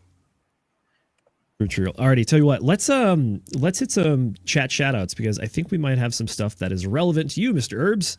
So, for the folks at home, if you have any, I can absolutely. If you have any comments, questions for our excellent panel and our very special guest, please get them in there now. We'll try to cover as many as we possibly can. Alrighty, Mrs. Producer, let's get it going. First off, we have Wild SJ. She says she appears, and I believe she also said we are her favorite Degens of the bunch. So we are looking forward to hanging out with her shortly and working together. So there you go. Michelle says hi to SJ as well. So. Alrighty, up next we got Daddy Hexler. He says, Degens, run the chain. Love your work, guys. Much appreciated, sir. Appreciate you being here as well. Funkmaster Hex with the drink. I'm on a little bit of medication, so no Coors Light tonight, but we got a La Croix. So, ladies and gentlemen, good evening. Tip of the glass. Cheers, sir.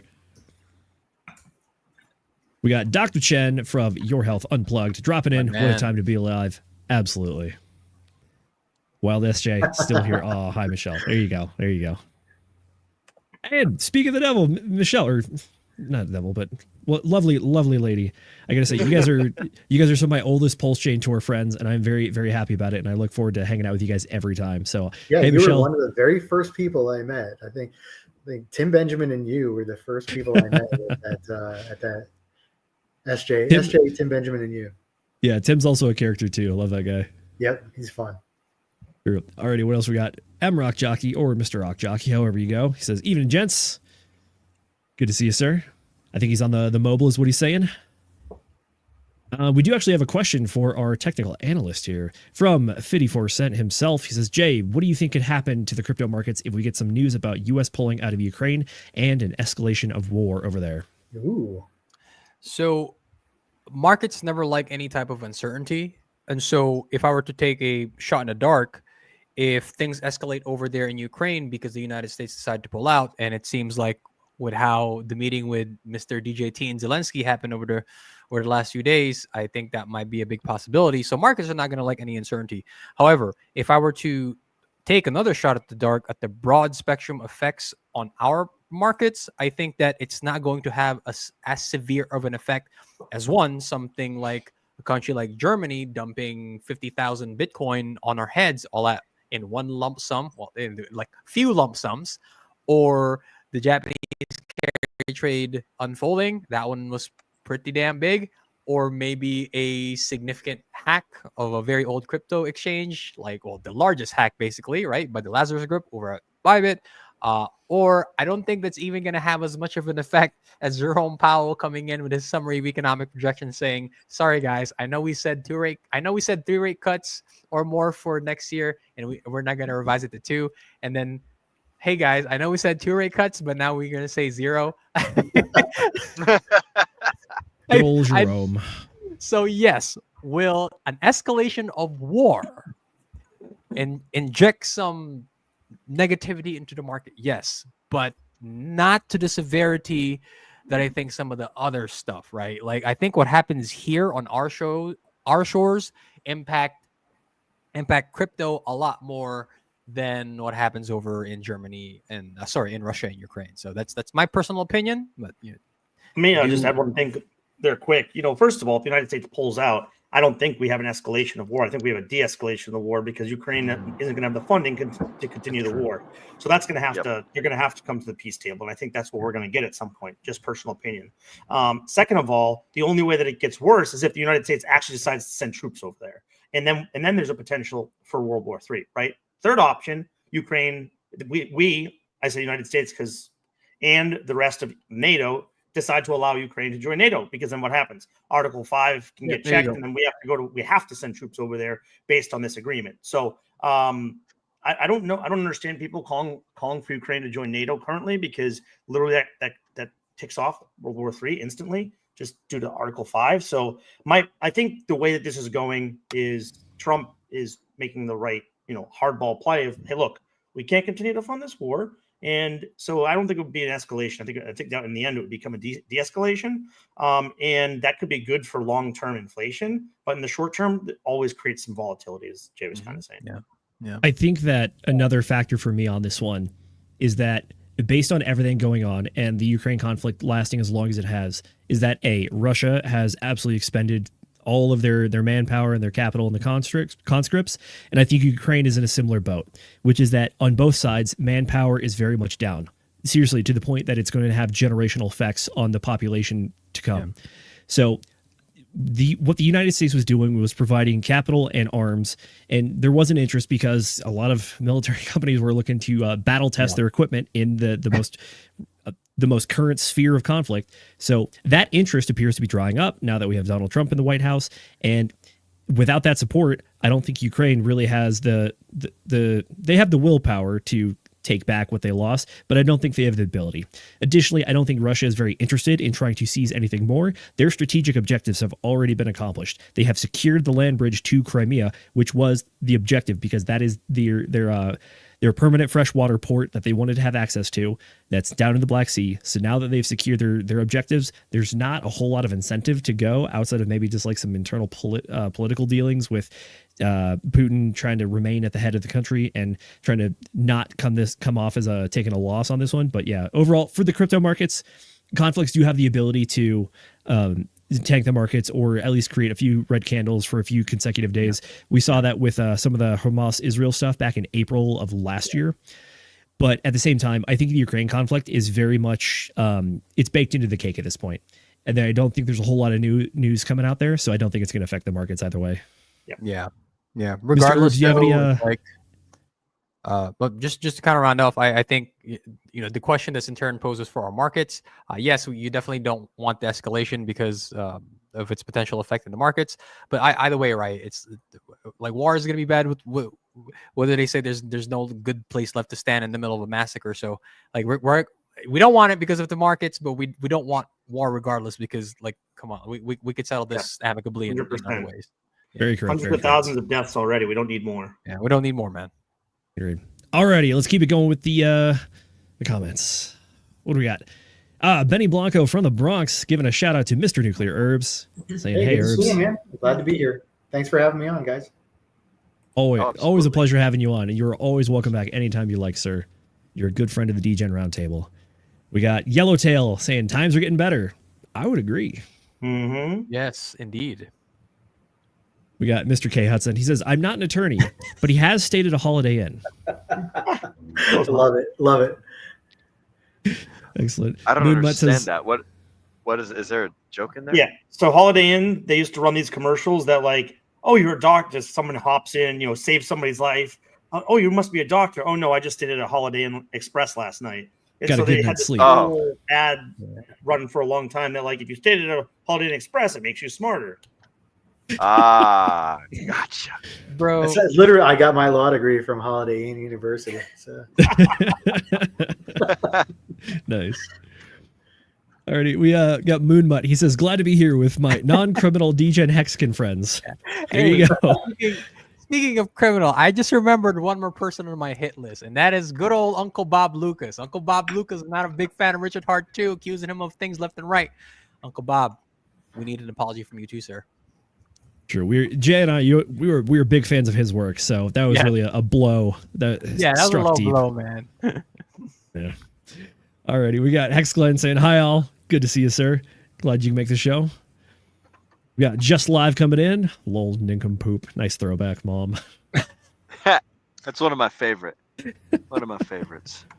Look, sometimes if you can insult people or make points without using the famous 4-letter words and put a little bit of that old English on it, usually comes off funnier, I think. Yeah, and like if I use the dirty words too frequently, then they become cheap because they're not as scarce. So there you I'm a go. fan of the scarcity mindset for the valuable ones. True. We have one of our friends who schooled us very well in fractional reserve banking and why it's a Pandora's box. Johnny Chaos says, "I still don't apologize." Hi, Johnny. Nice Nice to see you, man. standing on business there. Great chaos. Nice to see you, Johnny. As always. Hell yeah, Johnny. Oh, Herbs, we did a book club. Cool. Yeah, what a stud. Cool. For the Johnny Chaos shout out. We did a book club previously talking about the creature from Jekyll Island, talking about the Federal Reserve and fractional reserve banking. Johnny's hopped on the stream with us, and then we usually go for about 2 hours. We ended up going 3 hours that night because he really, really wanted to hammer home why this is terrible and why crypto can't let it in. It's like, there you go. He knows what he's talking about. As far as Fast Abdul goes, as another dude just like Jay, like I don't understand a goddamn thing that guy says, but I know like all of it's important, but I just can't keep up with any of it. It's true. He also is quite the showman as well. Herbs. Like we repeat a lot of the same things, and hopefully it sticks sometimes. Like I'm hoping, Sometimes. but like And Herbs, believe it or not, like here we try to keep things as like simple as possible. Like we're going over very that makes me feel worse. Yeah. That makes me feel worse if you're dumbing it down and I still can't follow it. No. Herbs, you're a lawyer, my friend. You spent a ton of time in school. Like I think you know that with repetition, like it's just about repetition, right? Just like with any skill, you practice it enough times, you get good at it, man. It's just about repetition. It's just the language barrier gets really difficult sometimes. Yeah, you might as well have been talking in Greek before. Fair enough. Alrighty, let's keep it going. Pulse Just You with Fast Abdul still rocking the 2 fucks exchange over there. Hope everything's going well with that. And I believe he's actually behind the scenes on some newer projects as well. So always looking forward to hearing the stuff he's up to. Victory is mine. Moonpilled Rational Optics, good friend. He says, in the long run, which of the big 3, Pulse, Pulse X, and Hex, will be the most valuable to have? Not necessarily dollar value, but most valuable to have. You guys already know what me and Will are gonna say. 5, 5, 5, 5, baby. It's Hex, man. Yeah, I think we're. It's like we're Just like Bitcoin is king in crypto, Hex is king within the core four, man. And the charts reflect it. Look at Hex compared to their Pulse X, Pulse Chain, and incentive pairs. That'll tell you all you need to know. Yeah, up and to the right. And for the people that have been in our chats, you kind of know where we stand on this. You know that regularly, like we've had this theory for a while. Jay, Dace, and a few others kind of really started to push hard on it. But it's like the Hex Pulse X, you know, and so those two have really been the focus and what to have performed the best, right? Nailed it essentially. So a lot of people rotated more of their percentages into those two coins, and those that did, I think, did quite a good job overall. Yeah. Pulse Chain was made to make Hex better, so I'm right there with you, Mr. Herbs. Do you have any? I think the other ones are going to be bad, right? That's not. Oh, absolutely. Okay. So don't take this wrong. Yeah, Mr. Herbs, you have an opinion on this one? On what? Buying stuff? No, I just no. Like, everything I buy goes straight to the toilet. So don't follow anything I say on this. And by the way, not financial advice. Yeah, like literally, if you want something to hit zero, just tell me about it and I'll buy it. And then, like the next day, that shit will be in the toilet. You must hang out with Jim Cramer a lot. I just don't brag about it. There you go. That's fair. That's fair. It's always wise not to post your losses on the internet where they stay forever. If I was going to pick a contender, though, Bean already mentioned it. If I was going to pick one contender, I think that'll be Pulse X. Right? If there was one contender that could flip Hex, I think it's Pulse X. Because of the buy and burn, it's so freaking strong. Yeah. Ever as far as like the charts go, Pulse X is the one that's closest to potentially flipping Hex. My personal, I think people were. I did sacrifice to the Pulse X fund. Yeah, we might be a little biased on this one, but I think people were sleeping on the buy and burn function for a long time until we saw just a plethora of projects launch, and they're like, "We have buy and burn. Buy and burn's our main thing." It's like people discovered, oh, if you build this correctly, it actually works. So there you go. Alrighty, on to the next one. What we got?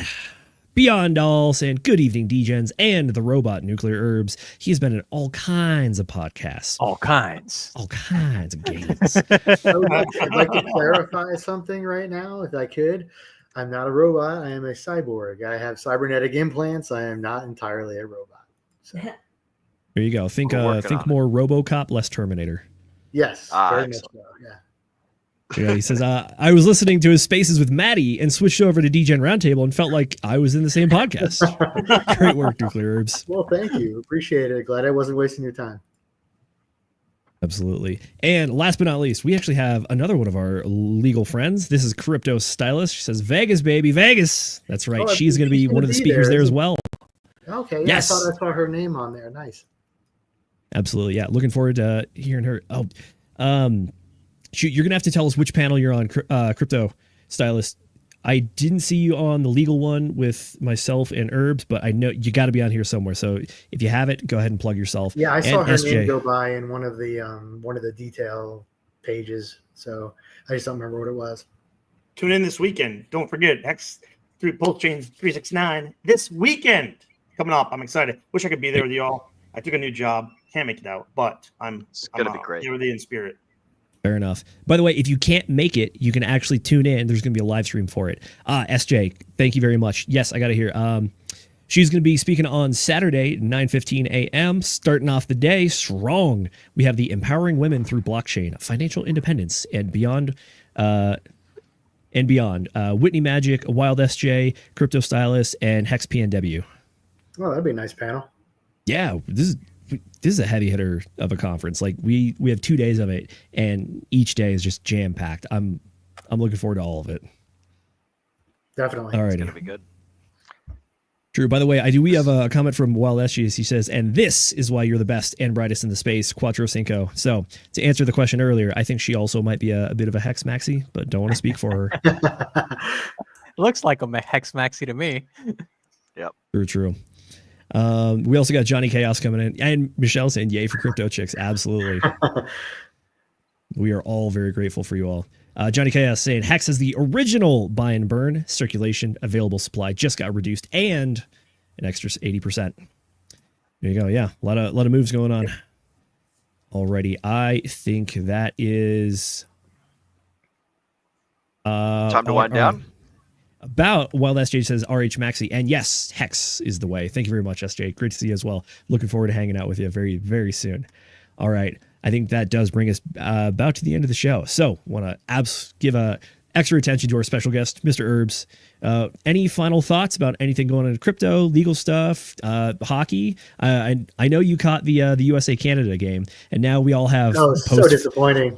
Oh, that was I can't believe Bennington showed up in the overtime to stop the U.S. from. They stole it from us. I swear, horrible. That overtime was so brutal because the entire tournament, the talk was that the Canadian goalie was the weak point. That's it. And then right? we go into overtime. The U.S. has like legitimately like 4 or 5 just like amazing like opportunities, and the guy just absolutely turns on the gas and just saves every single one of them. And then we just go right down the ice, go for a face-off, and then frickin' Connor McDavid, of course, the most talented hockey player in the world, right there in open ice with the puck. Yeah, that's going to go in.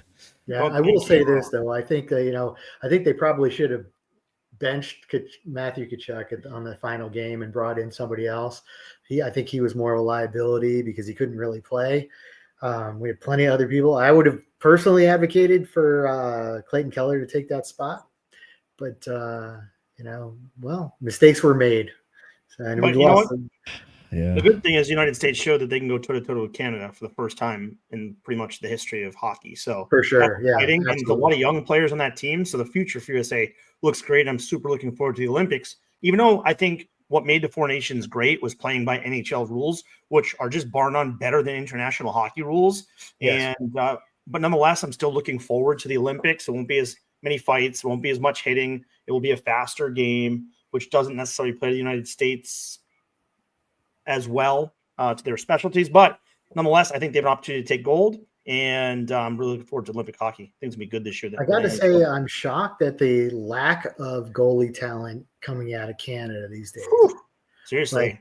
Like, when Bennington's your number one guy, like, you have a problem, right? I mean, Aiden Hill's a good enough dude, but he's still not the, in my top 5 in the, in the NHL. I mean, I'm just really surprised that, you went from people like Carey Price and, and Marc Andre, whatever. Brodeur, yeah, right. Like to Bennington. I mean, no shade on Bennington. I mean, he stepped up and did a good job, but come on, man.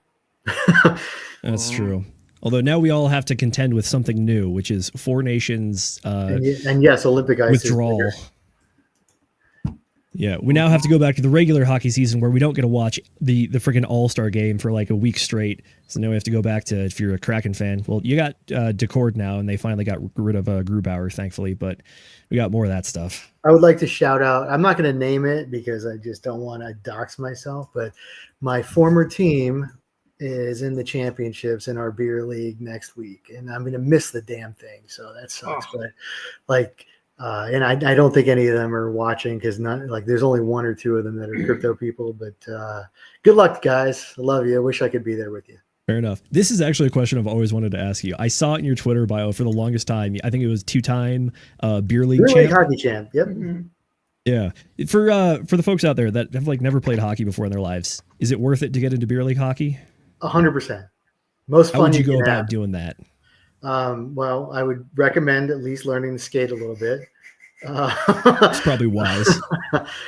Take a few lessons, whatever you need to do. But if you can get into some beginner league or some like what we call I League or development league, instructional league or development league or something like that, screw around there for 6 months or whatever like that. You'll learn enough skills like that you can join a bottom level team or something like that. But if you get on with a good team, like the locker room is the reason why I kept playing for years. I ran that team for about 12 years, 13 years or something like that. And, wow. And that's, so I got to control who was in the locker room. I got to bring people on and whatever and kick people off. And that was the most important thing. It's just being around a really solid, good group of people. It's the reason why I like smaller type communities like ours, because I get to know a lot of you really good people. It's the same thing in playing hockey. So for sure. And then I guess for the folks out there are beer league hockey leagues usually like full contact? No, they're not. In fact, they're specifically non-checking leagues. But with that said, there's a puck and there's two people heading in the same direction towards the puck, right? And things do happen. Like I've broken ribs a couple times. Like I've had plenty of injuries. Things happen. Like two people cannot occupy the same space at the same time. So, and you tend to be moving at whatever speed that your body will allow you to move at, even though it doesn't really look that fast to outsiders. It feels a lot faster on the ice. But don't overskate your skill level. Yeah, I've incurred plenty of stupid little nagging injuries from that. But it's fun, and I wish to God I could get back out there, but sadly those days are over now. Hate to hear it. Alrighty, sir. Any final things you want to talk about before we get to the shout outs? Tell people where they can find you, what you got going on, what you're interested in. Yeah, if you see me in Vegas, catch me early in the day, so I'm mostly sober. But I'm happy to meet anybody that's there. I'd love to hang out with you. Love to hang out and talk or whatever like that. I love these type of meetups where we get to meet people. SJ, I love SJ. SJ is one of my favorite people in this entire community. I've gotten to hang out with her a few times, like outside of events, and she's just a superstar. One of the nicest people you'll ever meet. If you don't like SJ, there's something wrong with you. Like, it's, you know what I mean? So I, looking forward to hopefully she can carve out a little bit of time to say hi and hang out with me and Michelle. Sure. But anyway, just enjoy and let's celebrate this victory and ride this wave, and hopefully it turns into something really awesome for all of us. We deserve it. Absolutely. Folks, this is the Nuclear Herbs on X, Twitter. That's where you can find them. Is there anywhere else people can find you? No. I just have I do have nuclearherbs.com where I was updating like all of my posts into one area. But I'm not even sure I've done that recently because I'm not even I'm pretty sure I know where the password is, but anyway, I'm not super great with web shit. Anyway, it's not my good sir. Not your password, not your website. What are you doing? Fair enough. Alrighty. Thank you so much again for joining. This is an absolute blast. I have a great time every time we hang out and stream or just talk on the phone. Like I said, this is dude. fantastic. Thank you so much. Looking forward to hanging with you again. That's for sure. Absolutely. Alrighty, let's get around the rest of the panel so we can close out the show and get the people off for the evening. We got Mr. Agent J. Where can the folks find you, and what do you have going on, sir? Yeah, as always, you guys can find me on Instagram at agent_J Schroth, on X at _P90 Hex. However, I barely spend any time on those social media platforms aside from crypto Twitter because I get my news there. But you can find me by scanning the damn QR code and jumping into the Telegram channel, because that is where not only I will be, but the rest of these fine gentlemen here is in that chat on a day-to-day basis, providing our community with information that they get first before YouTube does. And obviously we have a lot of smart guys and gals there as well that we lean on, because even though we might know a thing or two about a thing or two, we our time and our knowledge and our attention span is finite. And so we lean on our community in order to cover our sixes, if you will. So it's a good time in there. Please join, spread the good word. As always, we thank you, everybody here, for joining us this evening, especially for Herbs for gracing. This is the first time I've met you, sir. So it's very nice to finally meet you, and thank you for your insight and your wisdom. Yeah, you too. It's great to meet you. Likewise, sir. And for everybody that's joining us live, thank you for being here. For everybody that's going to be joining us later in the replay, gang, we know that time is your most valuable asset. So we do appreciate that you spend some of that time here with us here on the Degen Roundtable. Bean. Yes, absolutely fantastic show, everybody. Miss Producer in the background, thank you. Lots of people watching tonight. Really appreciate everybody, all the comments. As always, we wouldn't be here without all y'all. We would just be doing this in private and not sharing our knowledge. That's how this started, and we turned it into sharing it with all the entire crypto community. So we're super thankful for that. We didn't get to touch on everything that I think we had planned today because we got Nuclear Herbs on. And buddy, thank you so much for being on, and great to see you again. But one thing that I do want to touch on, maybe we'll touch on it on our Wednesday show, Whiskey Wednesday, would be talking about the potential strategic reserve that includes not only Bitcoin, Ethereum, but potentially other American-made cryptocurrencies. Crypto so that Summit will touch this week. at some point. What's Crypto that? Summit this week. Yep, Crypto Summit this week. Yep. So pay attention to that. I'm sure that's not the last news that DJ T is going to be sending our way, but I'm very excited that he has kept his word when it comes to making the United States potential crypto capital of the world. And last shout out I just saw recently is that China, I don't know if this is true or not, but we shall see. China may want to also have a Bitcoin strategic reserve because the United States has. I think the people that don't like us so much are going to need to as well. So don't sleep on Bitcoin. But that's all I got. Follow me on X, anonymous_bean, and I will see you all on Wednesday. Thank y'all. It's okay. It's okay, Bean. I'm gonna ring Uncle G this evening and ask him about it. Okay. Excellent. Thank you, Will, panel. Will, Thank you so. Oh, Will, go ahead, dude. You live in Vegas, right? You live there? I pass through Vegas quite often, but I'm all over the country. I'm currently spending a lot of my time in Texas, though, down by Dallas. Oh, okay. Are you gonna be there? Yeah, I'm actually like on my way driving over there right now. So Oh, fantastic! Good. Yeah, I'd like to hang yeah. out with you a little bit more. We didn't get to spend that much time together in New York. Love to spend a little bit more time. Yes, absolutely. I'm super down for it, broski. Before we, are you going to? Are you gonna be there?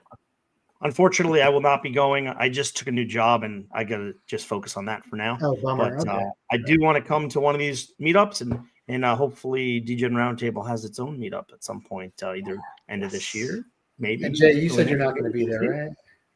No, sir. I am firmly planted here where I am at the moment.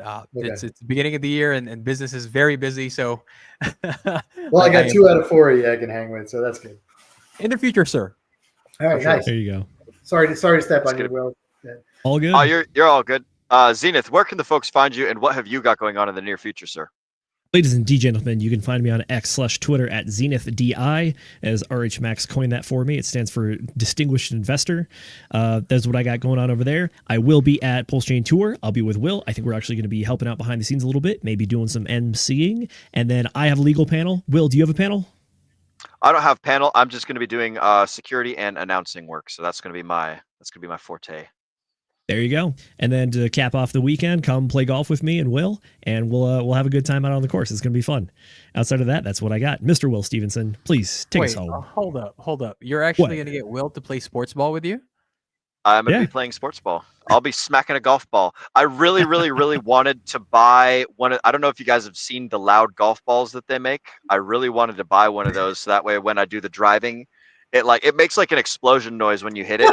Like look up the world's loudest golf balls. I thought very long and hard about buying some of those, but I decided not only that I forgot about it, but it's also probably not a very good social thing to do. But that was on my thinking list. So for those of you going to Vegas, if you show up with some loud golf balls and you want to give me one, I might hit it while we're playing this golfing thing. But anyways, Zenith, book club for next week. We're not doing it because we're doing the Pulse Chain tour, right? Correct. Or is there? Okay, yep. So there will be no book club next week, guys. So and then I think the following week we will be covering the blood type dieting book that we did get a chance to because we read the legal summary and the motion. Do you want to do that, or do you want to do Miss Manners? Oh shit, I don't even know. We'll do the blood one because the blood one's easy. We have the blood one listed as the next book that we're going to cover, so we'll go ahead and cover it. I don't think we'll just push the day, and then we'll push Miss Manners on to a little bit further. Miss Manners is the 21st. Okay, all right. Well, Mrs. Producer is telling me that Miss Manners is the 21st, so let it be written, so let it be done. You guys will be we will be covering Miss Manners' guide to excruciatingly correct behavior on the 21st. So that's what we've got going on for that. That's gonna be a good one. And then I suppose we'll do the blood one at some point. Who the fuck knows? But we'll be doing books, just not next week.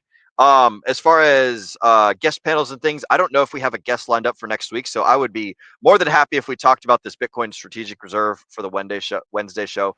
Maybe we can make it like a kind of a Whiskey Wednesday, kind of a news, something. We'll figure out what we're going to do, but you guys can catch us here on the Degen Roundtable every Wednesday, Friday, and Sunday, streaming from 8 p.m. to 10 p.m. Eastern, and that's basically it as far as show notes go. As far as me, what's going on with me in the near future, I'm in Oregon right now. I'm going to drive over to Mr. Kenturian 54X's house, and I'm going to go hang out with him and see what's up. Hopefully I get there before it's too late. So sorry, Centurion, if I arrive late. I'm up by, well, I'm a ways away from you right now.